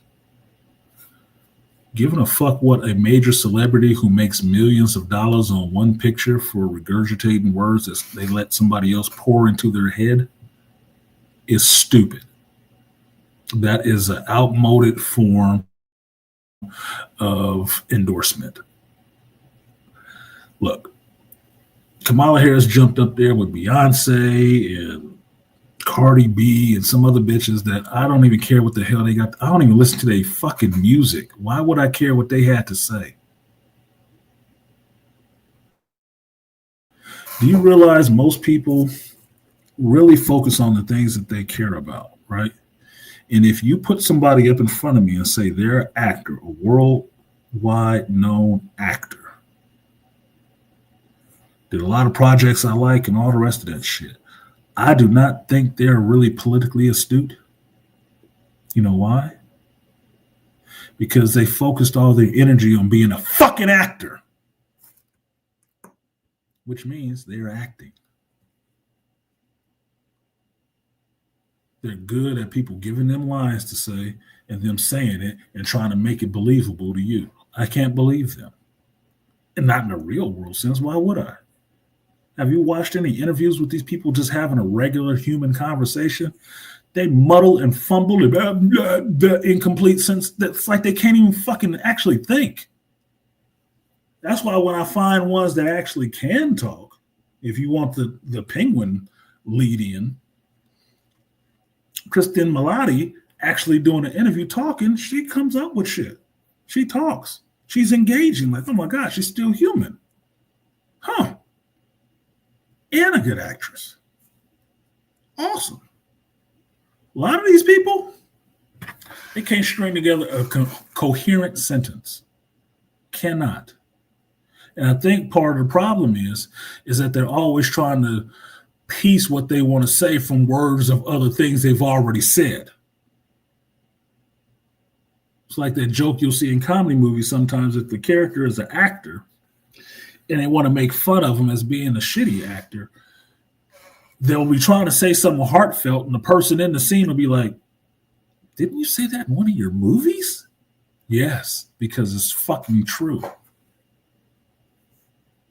Do I give a shit about Robert De Niro's political affiliations? No. Just like I don't give a fuck about his opinion on Marvel movies. Do I think he's a damn fine actor? He is a damn fine actor. He's done some damn fine movies. I don't give a fuck about his political opinion because I ain't looking at him for that shit. Why would I? I'm not the generation who had to be told that these are the people you're supposed to be following, that you're supposed to believe these motherfuckers because they showed up on a screen for you. No. I understand they're just fucking people, and I'm watching them do their job. Other than that, shut the fuck up. I'm not interested in what the hell you got to say. Not much of anything else. Why? Because you ain't living a regular life. The ones who live as close to a regular life that you see are the ones that Hollywood treats as fucking weird. Jennifer Lawrence seems to be really weird. But you listen to her tell stories and shit like that, she seemed to be pretty fucking normal. She's just a regular white chick from the country. Doing regular white chick from the country shit. Drinking, having fun with her friends, and doing goofy shit. Okay, no big deal. No big deal. Yeah, she hot. Nobody would kick her out of bed. Okay. She say some goofy shit about politics and women's roles and shit. Like, well, what did you expect? What did you expect? For her to be on point with that shit?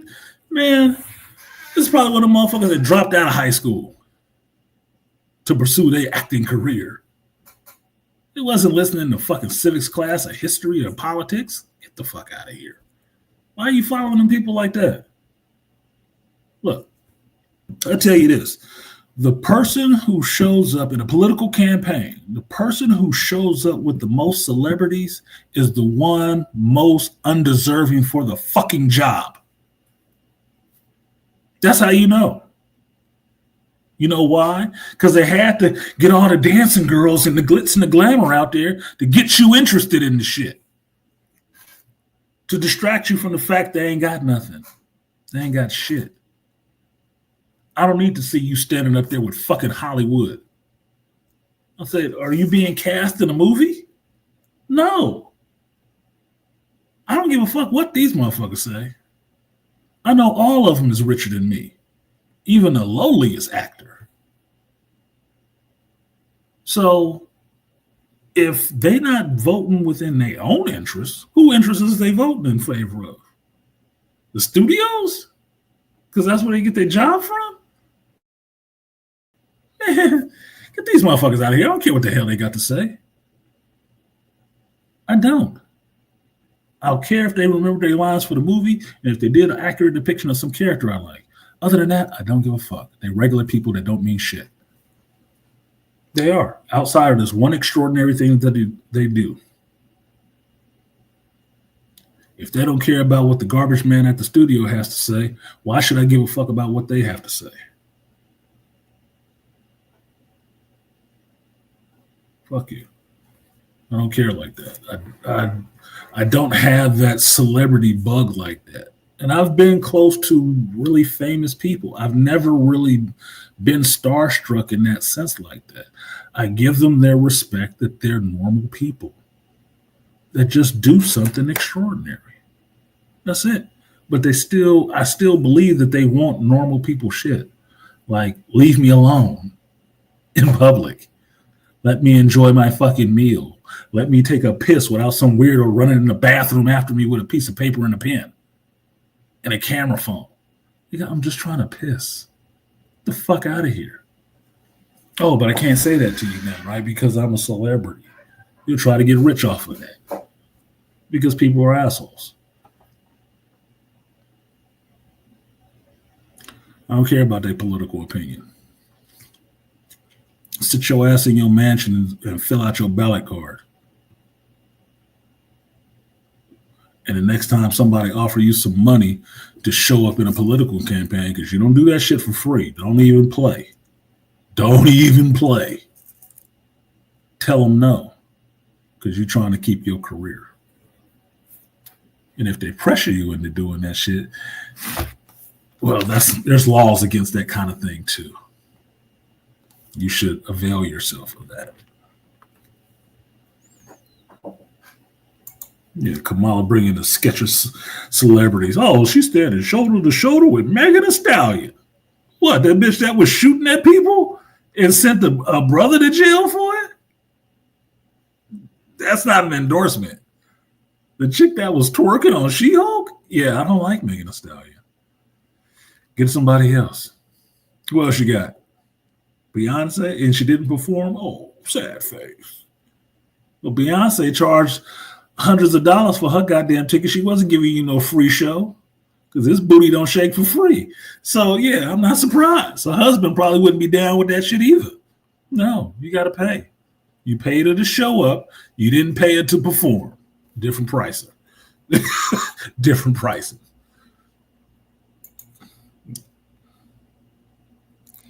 Sexy Red, Cardi B, Meg Thee Stallion, and Glorilla. These all sound like some trashy chicks.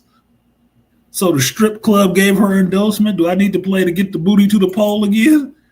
Y'all forgot about that winner of a political campaign? Here, let me remind you of it.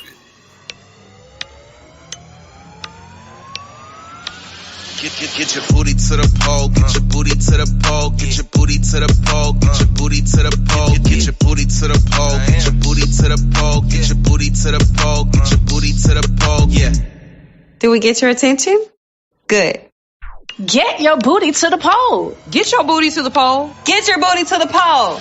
Get your to the pole, get your booty to the pole, get your booty to the pole, get your booty to the pole, get your booty to the pole, get your booty to the pole, get your booty to the pole, get your booty to the pole, get your booty to the pole, get your booty to the pole, get your booty to the pole, get your booty to the pole, get your booty to the pole, get your booty to the pole, get your booty to the pole, get your booty to the pole, get your booty to the pole, get your booty.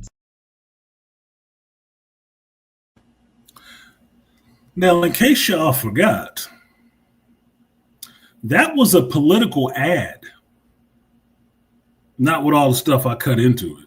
But that song was a political ad to get your booty to the pole to get Trump out of office. So apparently they had the strip club vote. The Democrats put that out. Are you fucking kidding me? So when you see something like this right here from Andre, Sexy Red, Cardi B, Megan Thee Stallion, Glorilla. Oh, they got the strip club vote, huh? Man, shut the fuck up. I ain't voting for them. There ain't no goddamn way. I don't like them chicks. I didn't like the one running for president. Fuck all of y'all. Y'all could all go shake your ass somewhere. Turn a trick and pump a dick. No. Fuck you. Hell no, dude. I don't care about your politics. I'm not listening to you for politics. You don't get to preach to me. You don't. I ain't go to church. That's the only place I'm expecting some fucking preaching. Assholes. Yeah, J. Cole and Keanu Reeves are always out in public interacting with average people because they keep themselves humble. Keanu Reeves does it intentionally. And you don't see him running out there with a bunch of security and shit like that, do you? He ain't afraid, is he? He ain't trying to walk around afraid of every other person in the world. No, that's a crazy fucking way to live. Neurotic asses. Kamala yeah. No. None of them chicks could get my vote for running for anything. None of them. Like I said, I don't even buy their music. If I didn't listen to Angry Man, I wouldn't even know who some of these bitches was. Because I don't listen to that shit. I can only attribute the fact that they have careers to people liking slutty looking shit and women buying it. That's it. Like I said, actors, singers, rappers, and sports star entertainers don't preach. Use sign language to get me to join and bought and pay for trending agendas. Yeah, that's all it is. That's all it is. No.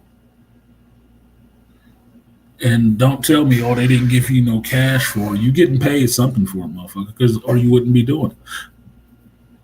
It's gonna give you some access, so they're gonna let you get a pass on some things. Well, ask your boy Diddy how that shit worked out, because he got a pass on some things for a while till Hollywood got tired of his ass. And he bringing down celebrities and politicians. See how that works? Strange bedfellows, indeed. Wipe your tears with $100 bills. Yeah. Till you find out that most of these motherfuckers actually broke, even though they made $30 million on a movie. Broke as shit. Don't make no goddamn sense to me. Seem like you too stupid. You need to pour your smarts into preaching on your contracts, motherfucker. Start worrying about the fuck we doing out here.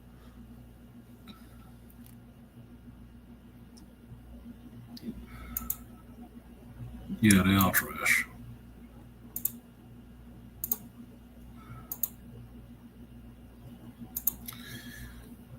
Yeah, Andre, that whole political ad was an insult. That's all it was. I wonder if I can find that shit on YouTube, because it was hard to find after a while. They took it down. And the woman who did it,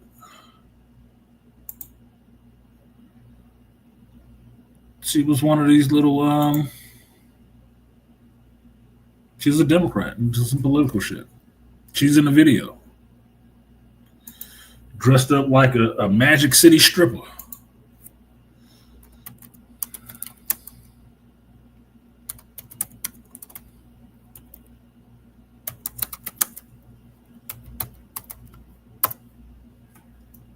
Oh, still here? Oh my God. Oh my God, Becky. Well, here you go. So y'all know I'm not bullshitting for you young ones in here who don't pay attention to all this old folk shit. There you go. Get your booty to the poll. Official PSA. The Go Vote from 4 years ago. Imagine that. Let's see what the strip clubs have to say. Oh my God, I'm gonna have to blur this out. Get your booty to the pole, get your booty to the pole, get your booty to the pole, get your booty to the pole, get your booty to the pole, get your booty to the pole, get your booty to the pole, get your booty to the pole. Yeah. Did we get your attention? Good. So, you really not gonna vote? Now you tell me, does Cardi B, Megan Thee Stallion, Glorilla, Sexy Red, any of these chicks look out of place here? Because I couldn't pick them out in the lineup, truthfully. Only person's face I actually know is Cardi B's a little bit, and maybe Megan Thee Stallion because she was on She-Hulk. Otherwise, I couldn't tell you what these chicks look like. But from what I know of them, they could be right here on this shit, shaking and baking. You know it's more than just the president on the ballot, right? Check it. And this old ass, like, ain't you supposed to be psychoed out already? District attorney decides who to prosecute, including whether or not to go after dirty cops. Do you know who elects the DA? We do, but you don't want to vote. Can't make it rain if you locked up on some bullshit. And that was the tagline into this whole thing. Can't make it rain if you locked up on some bullshit. You can't make it rain if you're broke, bitch.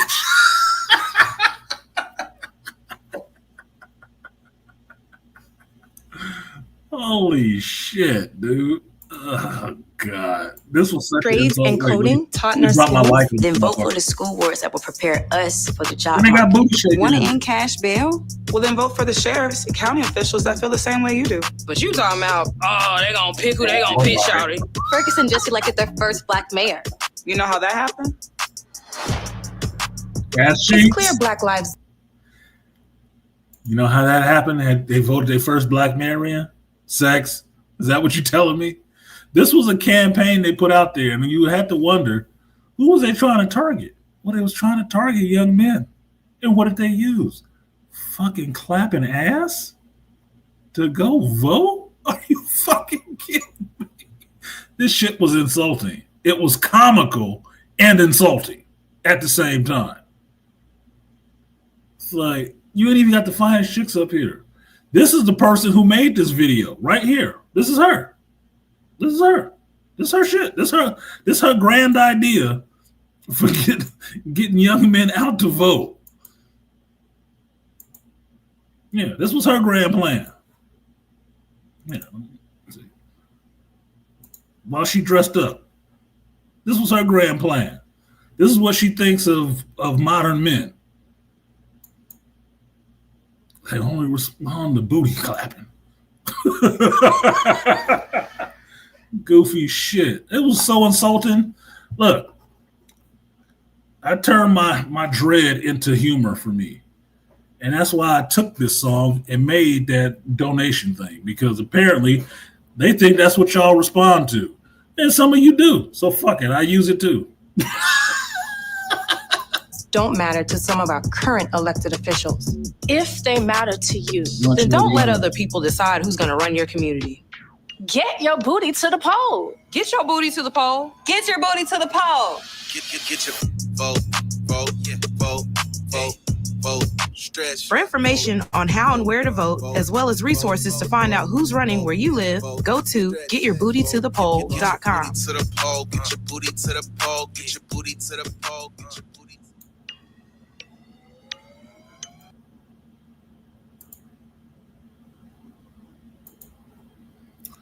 Now you tell me, is that objectifying of women from the Democratic Party?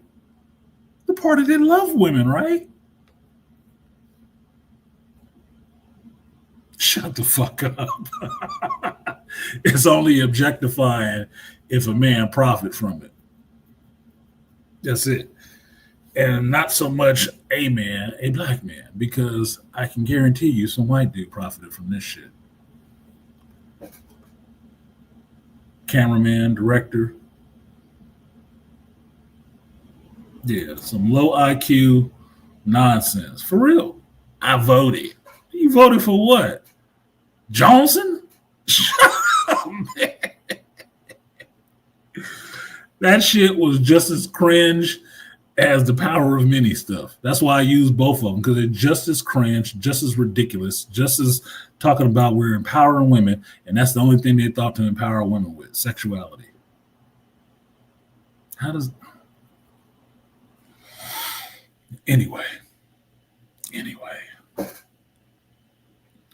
Yeah, you couldn't believe it was happening when you saw it, right? Well, did anybody make that connection to saying that same shit when you got Glorilla and everybody running out there with supposedly the presidential candidate? The first black woman, and all we could have is the biggest black holes in hip hop, ho-hop, to be up there with her. Nobody respectable. The fuck out of here. Paid for by the Democratic Party. Come on, saw this ad and saw this as the plan. Yeah. And talk about scraping the bottom of the barrel. Yes, I'm getting more sensitive with lunch lady arms than I ever have been before. Flapping fat and shit.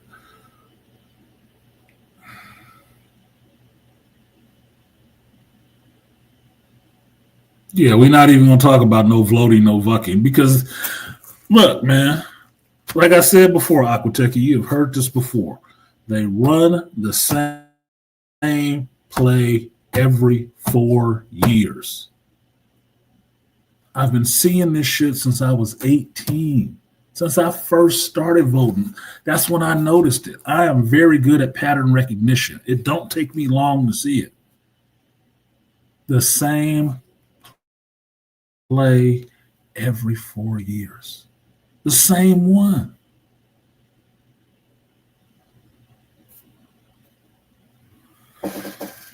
And it ain't changed. New actors, same bad acting. It doesn't change. They can't. Change is the one thing they're afraid of. You know how you know? Donald Trump ain't your politician. He's not a politician. He's a businessman with some success, some failures, but a businessman nonetheless. That was a change. They fucking hated that. The one they claimed was the change was Obama, but that was their own homegrown boy. that they was comfortable with and cool with, that would pass all the censors and the regulators, right? That was their idea of change. Well, as black folks know, there wasn't much change at all. Same shit, just with a black face on it. That little orange motherfucker in there, oh, that was a change, all right. And that's why they was screaming and losing their goddamn minds. Like, oh my fucking God. He ain't part of the crew. Yeah. You didn't need nobody part of the crew at that time. I've seen these dumbass candidates you would put up there every 4 years when you know you ain't got a chance of winning. And you throw some sacrificial lamb out there on the Democratic Party side just for the motherfuckers can get lambasted and blown the fuck out. And wondering, well, it was your fault, man. I'm sorry, John, but you gotta shuffle off the stage. You've been a useful idiot in the Senate for so long. Your number was called. It was time for you to come out the pool. Come on. Get up there and take these slings and arrows for the party.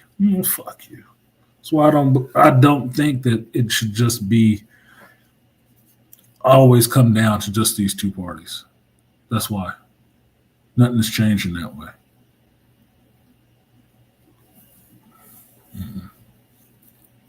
So if Democrats was all pissed off that they lost so much of the black vote and so much of the Latino men's vote, well, you should look at yourself for that.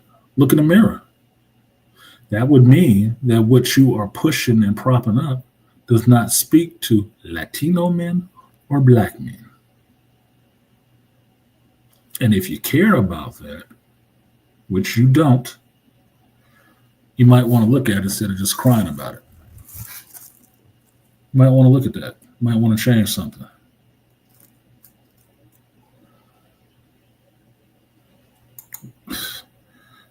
What's up, Lion? Yeah, they do. You never knew that? You know, two places that never have, two businesses that are, I would say, recession proof, because they always have willing participants to show up and do it. Strip clubs and the porn industry. Because there's always some chick willing to shake her ass for money. And there's always some chick willing to have sex for some money on camera with a lot of dudes.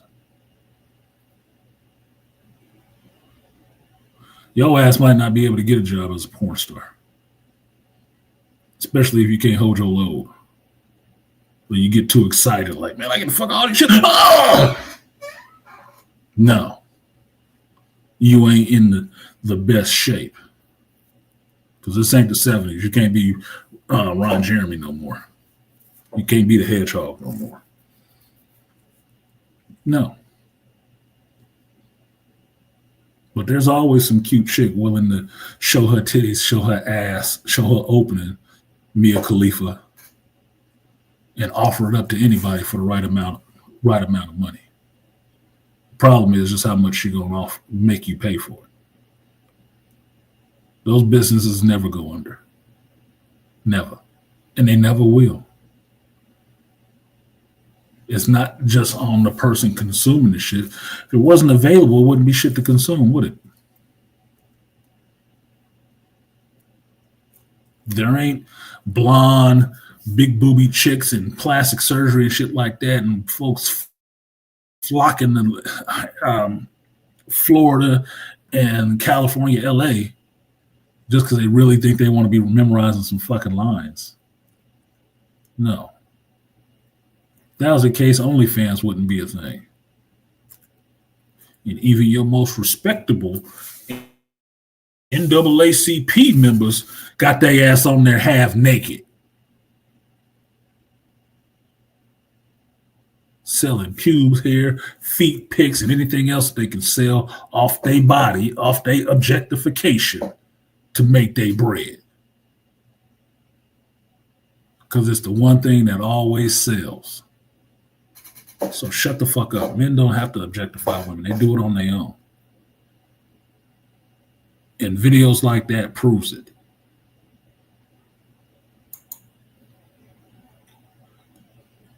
I don't think it's virtue signaling, but most of us was insulted by the shit.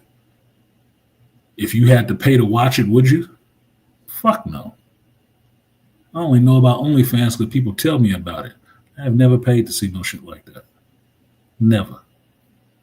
And I won't. Why? Because I ain't a super player, but I can see women naked. In real life. That's what I prefer. And not because I had to shell out money over a screen. No. No, nigga. Mm-mm. I like real life. Yeah, when in doubt, get naked. When desperate, get naked. Yeah. Like that Chris Rock joke, when you have a daughter, what's your goal? Keep her ass off the pole? That is not a fucking joke. Oh, it's funny. It's not a joke. It's true. Why do you think I push so much on my daughter having something in her fucking head and not just trying to show her ass and her titties? No. You need to rely on something else, baby girl, because this will go. I don't want you to go down that road with that shit. Have something more to offer than just what's between your legs, please. Mm-hmm. Yeah, a hoe will never be out of work. She'll be overworked, but she won't be out of work. If you a hoe and out of work, you suck badly at your job. And that's kind of not possible since one of your jobs is sucking. Unbelievable. You was a terrible person. And that's why it's the world's oldest profession. Exactly. Tricking ain't the oldest profession. No. Selling it is the oldest profession because there's always been somebody trying to give it away. But this is also why I don't have a lot of female viewers. It's not a mystery. It's a fact.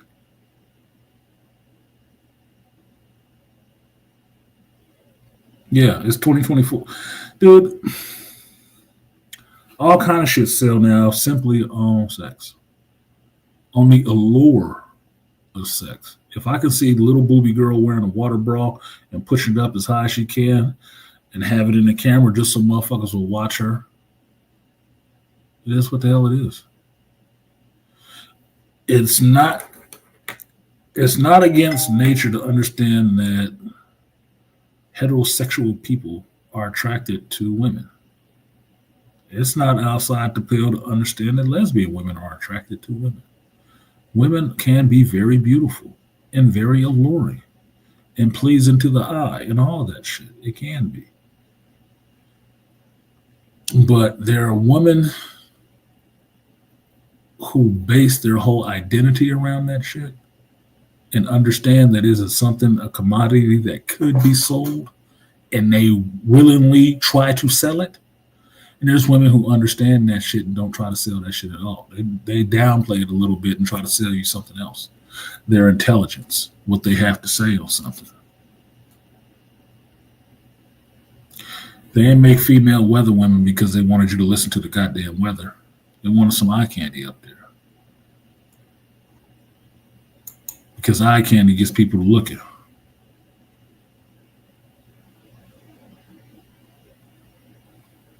Yeah, farts in a jar.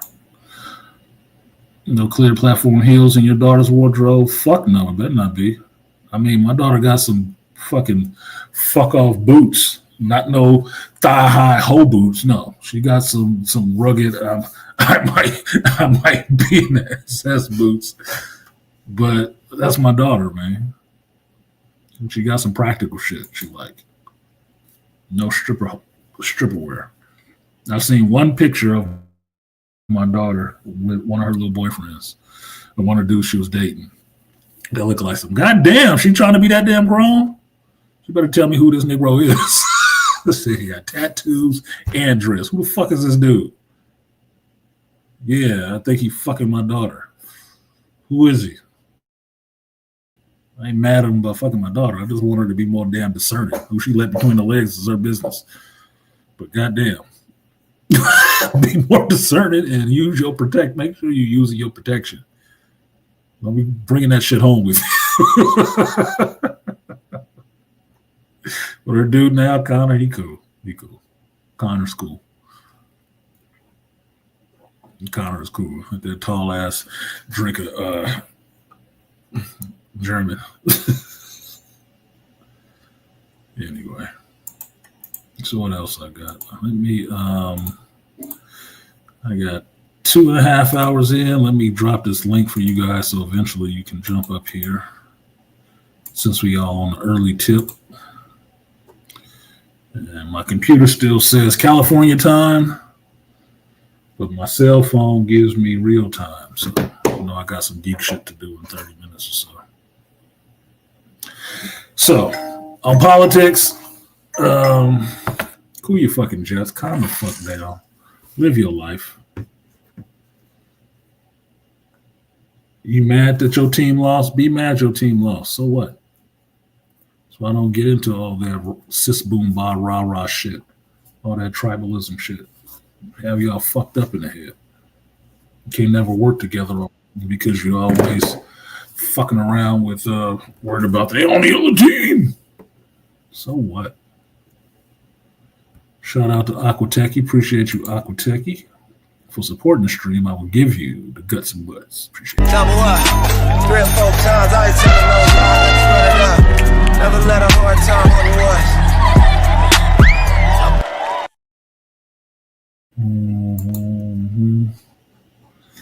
the See somebody that jumped up in the back. I know what they want to do. They want to try to leave my show.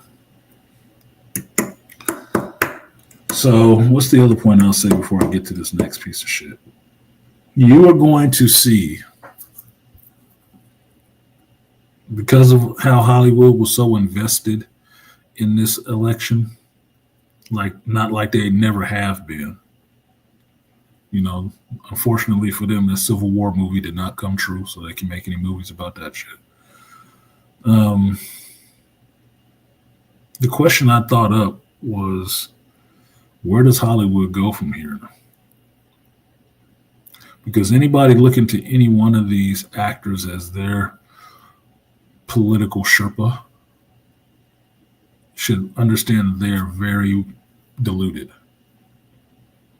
They are very misguided in who they are looking for to actually give them some direction on politics.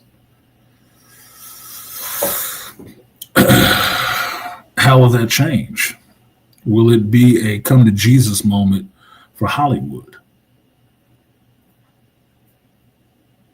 Me personally, I don't think so. I don't think they'll come to Jesus. I think they will continue fucking up fast and picking up steam. And you don't have to look any further than this announcement from Lucasfilms about a trilogy of movies about Rey Palpatine.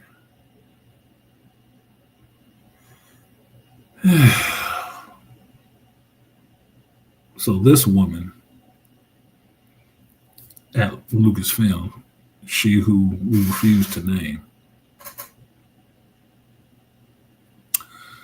has it set her mind that because you guys didn't like the damn Acolyte, and this is my saying, this is why she's doing it, because you didn't like the Acolyte and rejected it so resoundingly, it didn't like some of this other stuff that was put out, like Agatha, she is going to go in and give you more of what you don't want. She's going to keep feeding you these goddamn,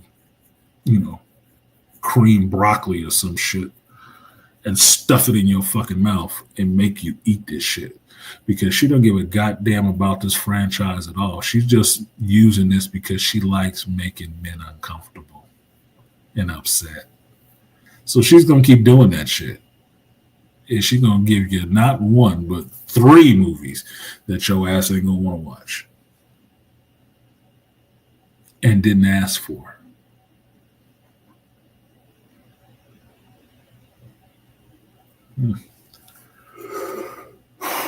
Excuse me.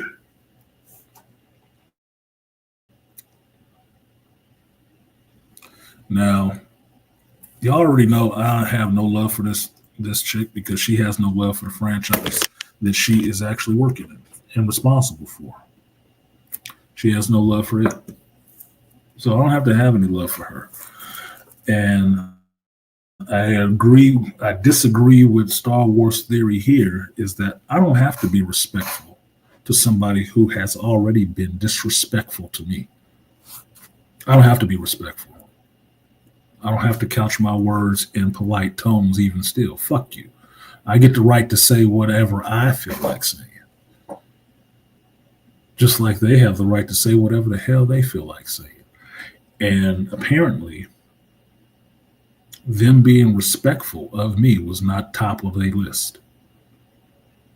So it doesn't have to be top of mind. It can be, but it doesn't have to be.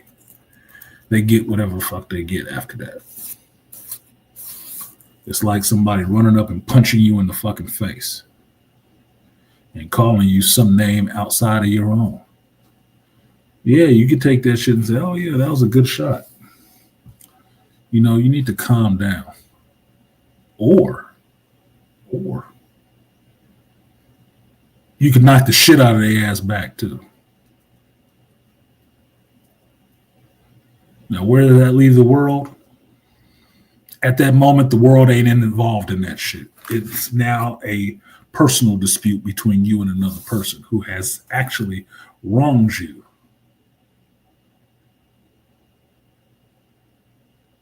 Y'all can work it out from there. The world can wait.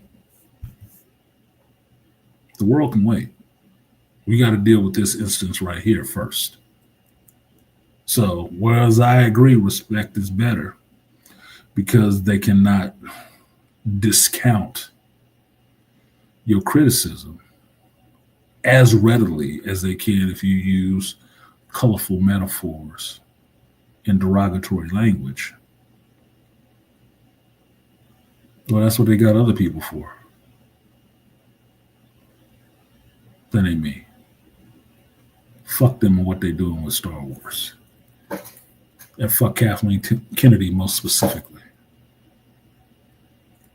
Because all of this stuff has been done at her behest on her watch. And she is unfit to be the head of any major studio at this point in time. I would dare say she has never been fit to be in charge of any studio.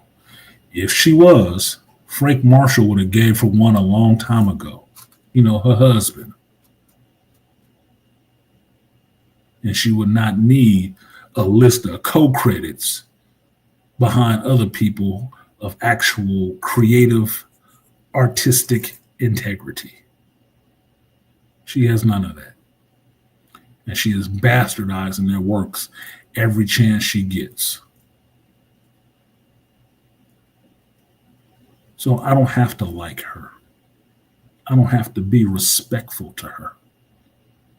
Because she has acted in the most disrespectful of ways. Is it an option? It is. Is it one I'm executing? Fuck no. No, I'm not. I don't want to see a 30-minute movie produced by this woman. Not in the Star Wars universe. No. I'm still waiting for her to leave Lucasfilm and start her own studio. And start producing her own original projects. I don't know what the holdup is on that. Since she's so creative, right? There's so many of them. Her and Leslie Headland can take the silent majority and take their ass and make another new studio making all these goddamn projects they think all these new fans want to see, right? Should be easy peasy, right? Because they're all there, right?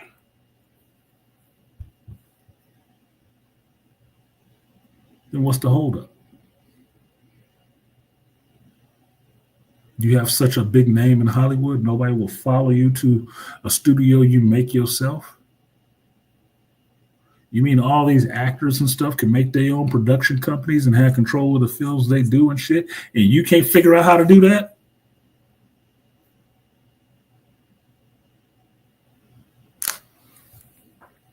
All your connections, you can't make no deals to get a fucking studio. Shit. Tyler Perry got his own fucking studio And he made his money dressing up in drag. He got his own studio. And he didn't have a husband who had been in the game forever. What's your fucking excuse? Get the hell out of Star Wars, please. If you leave, there's at least a chance for Disney, God forbid, to turn this shit around. But your ass there, your name stapled in any title is a death sentence for that project. You know that, right? It's not the project itself. It's you. You are the one that people dislike. You are the one people hate. It's you. You are no bueno for Star Wars. None. And every project with your name on it, under Star Wars, damn near all of them, Rogue One is an exception. Mandalorian Season 1 and 2 are exceptions. Andor is an exception. But every other one is shit by your direction and your influence. Have you ever noticed that things work better without your ass being involved? You ever notice that? Because don't tell me America is so against women in leadership. Here's a woman in leadership performing badly. Performing badly. Took one of the biggest money-making IPs in the world with a capital W and drove it into the ground where you said, we're going to make 3 more movies. We're starring Ray. And everybody's like, oh, would this bitch stop? Why does she keep talking? Why does she keep doing this? Whose wife is this? Come get her. She's senile now. This is a boomer who don't know when to get off the stage.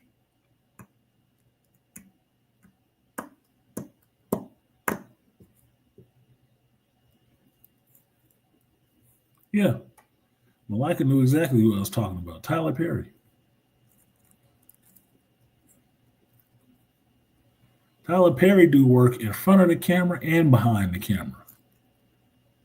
And still got his own studio. What the fuck is your excuse, KK? Leave Lucasfilm and go start your own studio so we know where to find all this goofy shit. And you can stop infecting Star Wars with your dumbass ideas. I don't know why you're so hell-bent on that. It's been 12 years. God damn, you didn't raise your kids for this long, did you? Fuck. Call it a day. Get out. Leave. I know what you're doing. You're just sitting there and trying to think that it's a battle of attrition that you serving all us geeks by staying there. You ain't serving us shit. You trying, we not buying. What you're doing is fucking up this money that this company paid all these billions for. All you're doing is fucking it up. You wasted it. You wasting their money. You wasting their time. You ruining these actors' careers because all your coaching with all of these actors and the shit that keep coming out of their mouths is just like some abusive bad parent telling the kid what to say when it's about time to go see dad. And all this regurgitated content, people need to grow up. People just need to let it go. It's silly. This is a show for kids, but let's put some gay shit in it. That's all you. I know where it comes from. Every time I hear one of these goofy actors say something out of their mouth like that, and I'm like, I've heard this before. This is a KK rant. Yep, this is a KK rant. Did she script it herself? Because they're saying the same exact shit. Oh, they're just going to keep saying it louder and more regularly so people believe that that's the narrative? Well, soft-headed people would believe that shit. I don't have a soft head. I'm black. I got a hard head, so you know what that means.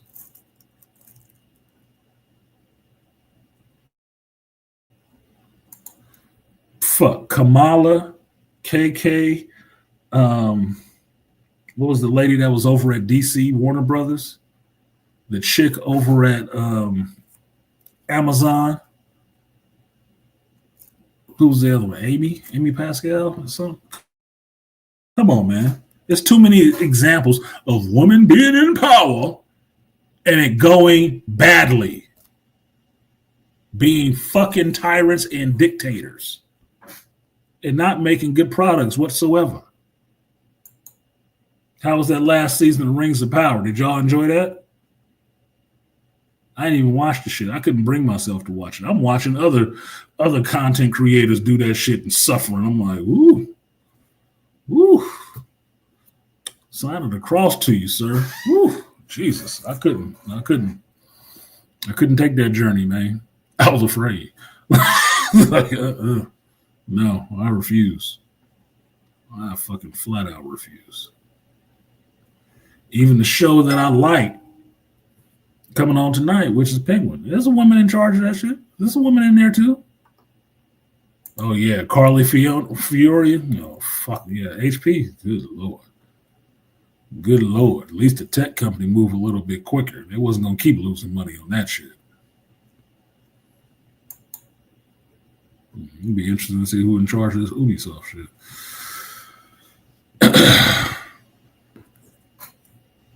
So as I was saying, show that I'm liking, Penguin, the show Andre probably up here to talk about. It got some good writing. He had writer as a chick. She doing some good stuff. She sit up there and act feminine. But she got some bullshit coming out too.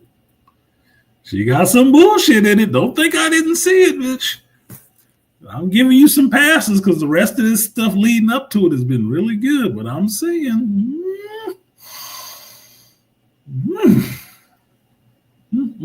I see you. I see what you're doing. What's good, Dre? Yeah, the way you were just saying, I couldn't even make it past the first episode of Rings of Power. I don't know how you did the whole season. I only watched the first season. I was bored to fucking tears. And then I didn't watch the second season at all. And I don't plan on going back to watch it. I've thought about it. I don't plan on going back to watch it. It is never a day that shit pops up on there. I was upset yesterday when I turned on my Amazon Prime and it said continue watching Rings of Power. I wasn't watching that shit. The fuck? Get this shit off my continue watch. I'm trying to watch Airplane again. Get this shit off of here. Hey, no way. I'm not watching that shit. Ever. They don't deserve my view on that. They don't. Because they want to be into the streaming shit. Yeah, I understand it's good hate content, but like, well, I don't know. I personally haven't watched Acolyte, so I can't say for sure, but just the vibe that I'm getting, it feels like it's even worse than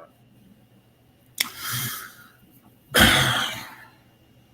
I wouldn't, at the time the Acolyte was coming on, I wouldn't recommend anybody to watch this shit. Especially if you know Star Wars any. If you know Star Wars any, don't watch that shit. It'll just upset you. It'd be like somebody black watching a slave movie. It's like you're going to go out there and you're going to be real upset because you're going to see some shit that's going to really upset you. And you're going to want to smack the shit out of somebody when you leave the theater. Don't bother. Acolyte is not even a mushroom stamp. It's what I call it. They're giving you that sea anemone in the face. They rubbing their giant right up in your face. Making you flick their bean. That's what they're doing. That shit was about as much Star Wars as Hardware Wars was. Looks like it, but really silly. And if you don't know what Hardware Wars is, Hardware Wars was a spoof of Star Wars that was made with like flying toasters and shit like that. Appliances. No, I never heard of that one. It was. So, for cultural context, you would watch it so you understand when you hear people go off about how bad the Acolyte was, and people who defend that show, what their defense of the show actually is. It would be educational to watch it just in that vein. But that's as research. It's not as entertainment. It's not going to be entertaining. You couldn't watch it as entertainment. You'd laugh too fucking hard. The minute Basil shows up on the screen and you realize you're watching Star Wars and they got a fucking damn near half animatronic dwarf beaver showing up, you'd be like, what the fuck? What the hell is this shit? What the hell, dude? You would laugh. You would laugh and not be able to take that shit serious from that point. Oh, you can't. It's just no.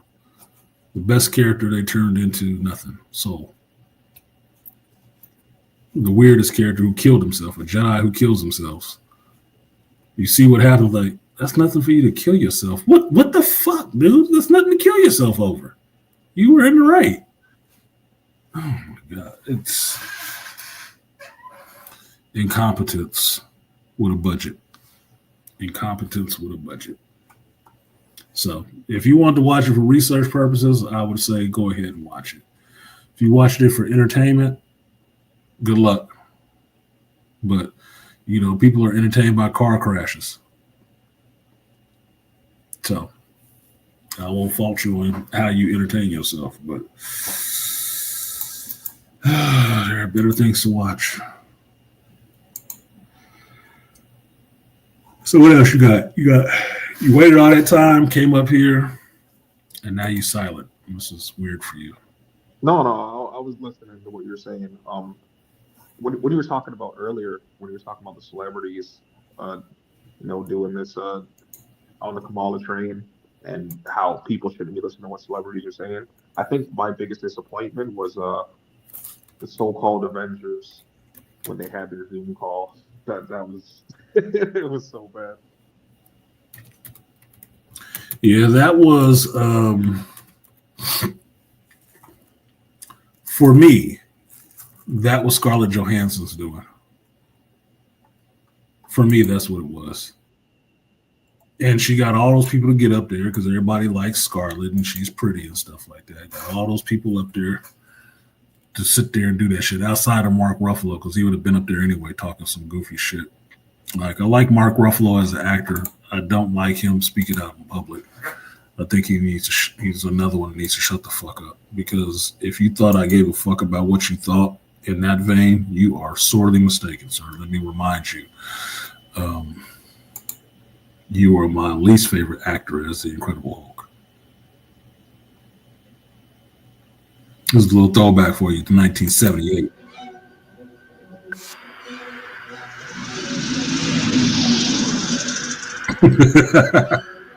Hardware Wars, a spectacle light years ahead of its time.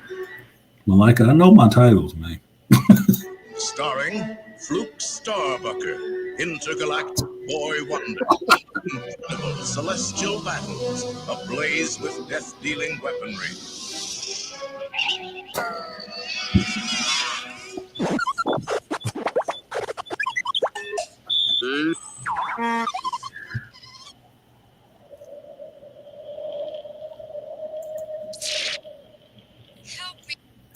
So I tell you guys, I am an old geek. I am an old geek. OG, old geek. 1978, I was 5. I was 5 years old. Still remember this shit. Like I tell my mother, my memory, my tape has been running for a long time. Accurately, motherfucker. Augie Bendoggy, you're my only hope. Help me, Augie Bendoggy. Golly! Get us out of here! Take it easy, kid. It's only a movie.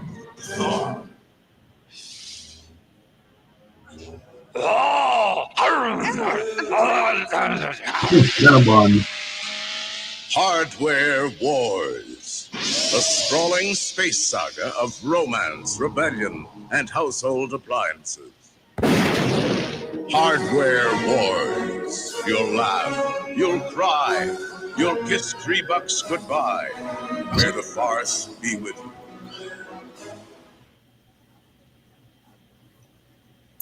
Shit, Lucasfilm should be using that damn title right now. May the farce be with you, because that's what the fuck it is. A farce. Yeah, the messed up thing is. What's that, Brown Elmo? It's Fozzie Bear, man. Go ahead, Dre. Yeah, the messed up thing is, from what I've heard so far, I would probably rather watch that over the Acolyte. Yeah, because at least that. You saw me laughing at that. You at least saw me laughing at that. You didn't see me laughing about the Acolyte. Outside of that Power of Many shit that made me bust out laughing because it was so ridiculous. Plagiarizing ass. Other than that, no, shit wasn't entertaining. I was just watching it. The only thing I thought about merchandise-wise, I thought about of having from that movie was one of those thick dick lightsabers. And that was it. I don't think the stranger's helmet was that interesting, but his lightsaber was. That was it. Other than that, there wasn't anything. If I had a young child right now, there wasn't anything I would be buying that kid from that shit. Oh, I want the little pip droid thing. Fuck that little thing, man. No, I'm not getting that shit. I'm not spending my money on that. I probably want $40 for the little motherfucker. No. Nope. Star Wars makes ugly fucking droids nowadays at the hands of KK. Ugly fucking droids. Every goddamn time. They don't look interesting. They don't look cool looking. None of that shit. And these starships look like crap. No aesthetic. May the incompetent and failing upwards be with you. Yeah. Oh shit. May the farce be with you. Always.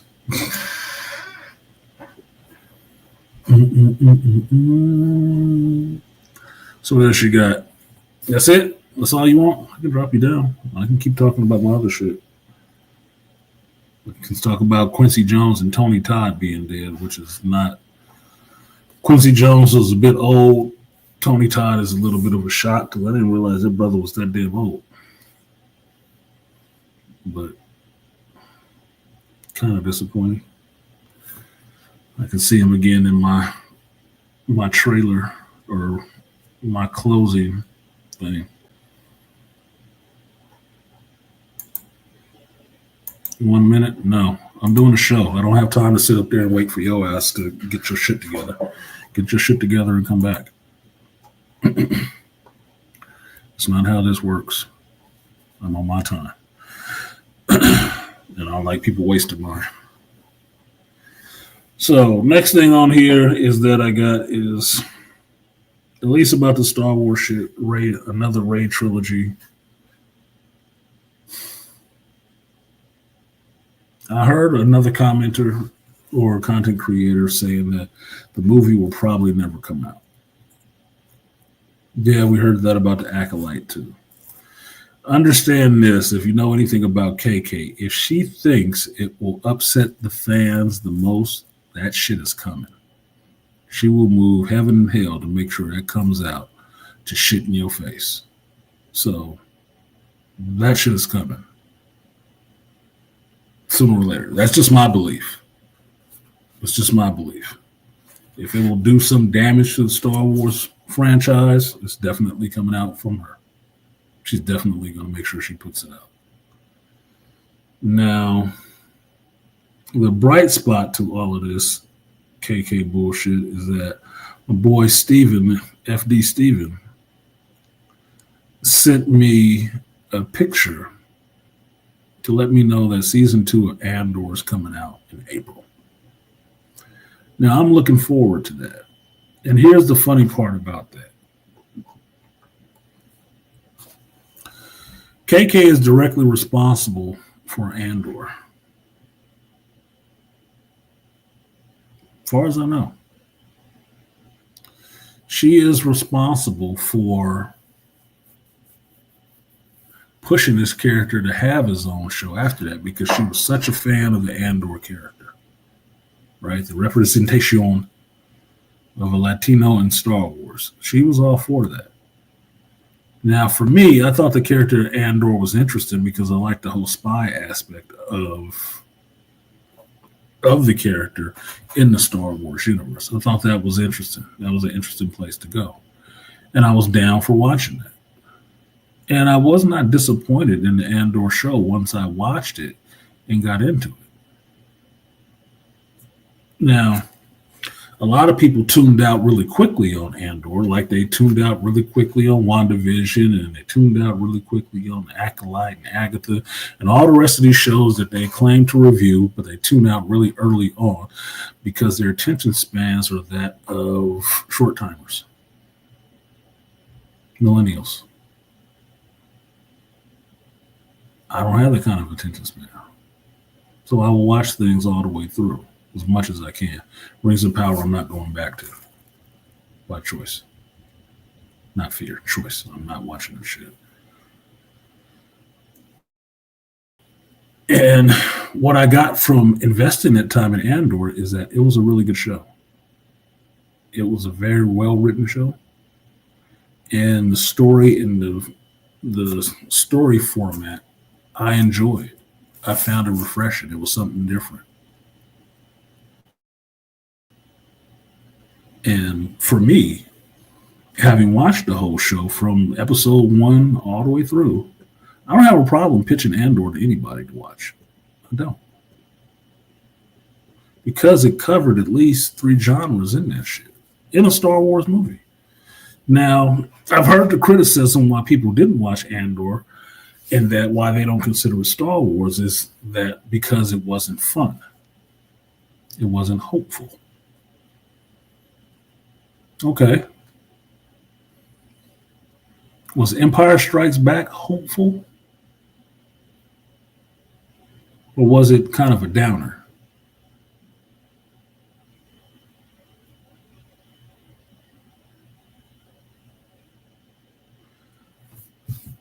Is Galactic War hopeful?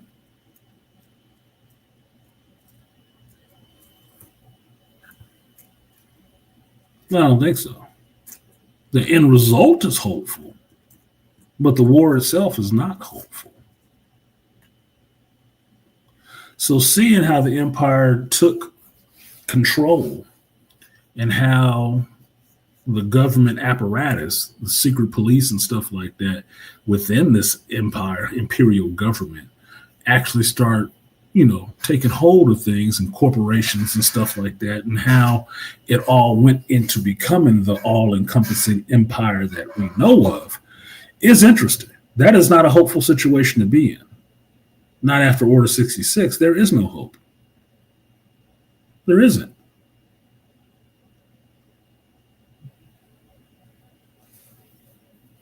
So I'm not expecting the show to be hopeful, fun, and lifeful.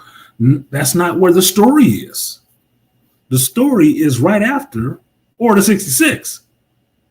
It's not a hopeful time. And I'm not expecting that. But when I hear commentary like that, that's when I actually start to question, like, you didn't watch this shit, did you? What are we talking about? You talking about something you didn't watch again? Because story-wise, it wouldn't make any sense for there to be hope in that part. Your new hope don't come until Star Wars. That's when your new hope shows up. That part in between there, no hope. After Order 66, before Rogue One, yeah, little hope, motherfucker. Little hope. So I'm not expecting it to be bright and sunny and cheery and shit. No. That's not the timeline for that. And yeah, Herb, I just said that season 2 comes out in April 22. April 22nd, season 2 will be out. And I'll be all there for that shit. I will. because I'm looking forward to season 2 of that. And hopefully, Tony Gilroy got less interference or the same level of interference he had in the first one, and they can wrap this shit up in one season and not have it completely hit the wall like shit, like season 3 of The Mandalorian. Because I've told you guys this about Warner Brothers and some other movie studios, at least with geek properties, they tend to do better with less oversight from the studio. Tend to do a little better, depending on who's running the shit. Because that's what gets you something that may be closer to the source material and actually telling you some groundbreaking shit, because nobody is sitting on your fucking shoulder like a pirate's parrot trying to tell you, wow, we need more diversity. We need more diversity. Wow.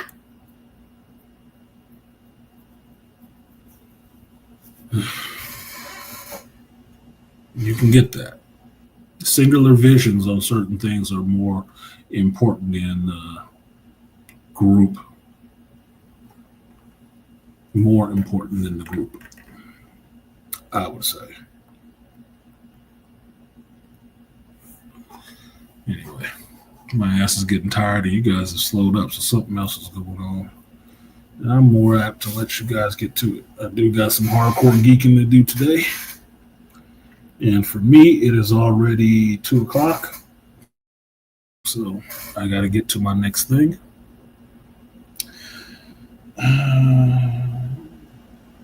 That's it. That's all I had. I'm not going to talk about the Penguin right now.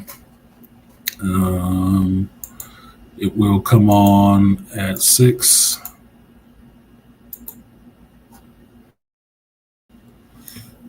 It'll be 6 here too. It'll come on at 6 here. I have my Fire Stick hooked up to the television here, so I'm watching my Max stuff. So that'll be good on that. I'll be looking forward to watching this finale. Maybe in the meantime, I'll cut the video for the last episode, which I enjoyed. But I have to go do some things right now. So I'm going to go ahead and get out of here. There has to be hopelessness first to show that a hero has to fight against. To show why heroes are needed to be exactly. You have to be in the low and understand how low and how hopeless things are to understand what a hero is and what a new hope is. You have to. I don't understand these people who want to ride without the dips. You want all the peaks with none of the valleys. You have to be in the valley to understand what it means to rise to a peak. Want sunshine without rain.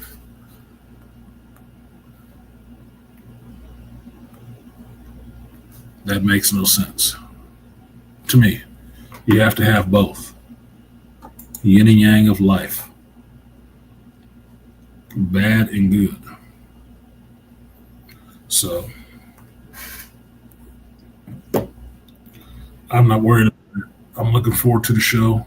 And if the show doesn't end in a hopeful, sunny, and shiny place, I won't be surprised. I'll just be looking really closely at how does this show end to lead into a Rogue One. Will this series of these 2 series of the show be able to have me watch Andor? Or put it this way. If I started at episode 1, would Andor fit neatly in between there to watch it all the way through? To watch on to Rogue One, to watch on to New Hope, all the way out? Will it fit neatly in that timeline? Because I would like to just watch Star Wars for a day, to go through every movie and see how consistently those stories feed into each other. That's the mark of good writing. Even if it's not done by the same people, if you actually put some care into what you do, you can have that done. The Acolyte don't fit in there anywhere. But if season 2 of Andor leads off in a way that it doesn't mess up anything with Rogue One, awesome. Awesome. Then I can watch that, can fit in the timeline. Then I can watch these things all the way through and never leave the Star Wars universe and have different stories told to me in it and enjoy them. It just falls apart once you get to season 2, after season 2 of The Mandalorian, which is before episodes fucking 7, 8, 9. Bullshit. Anyway. Remember that animation, read a book? Yeah, read a book. Read a book. But I'm going to go ahead and get out of here. This is not my usual comfy chair either, so my ass hurts. Like I told y'all, I did do some hardcore gaming yesterday. I played in a pre-release for Magic the Gathering Foundation. I had fun. I hadn't played in a pre-release in a while. So I had some fun. Got some good cards. Had some good games. The last 2 fell apart. So I was closer up towards the top until the last 2 games. My deck stalled. So I need to go back to that shop and get me some more lands so I can fix this deck. But that was it. That was my geeking for today. So I'm going to get out of here. I don't want to go, but I'm leaving. Check out The Penguin tonight. We will definitely talk about it next week. And I will try to get that video out for you guys today. I've been real shit about getting out videos this week because it's been traveling and work and shit like that in the last 2 weeks. So I will do better. But thank you guys for coming through on the early stream. I have an artisanmc. I do this every Sunday at 11 a.m., usually Pacific time. Today is Eastern time. Until I stop, I will talk about life, geekdom, and everything else. I will see you guys next time.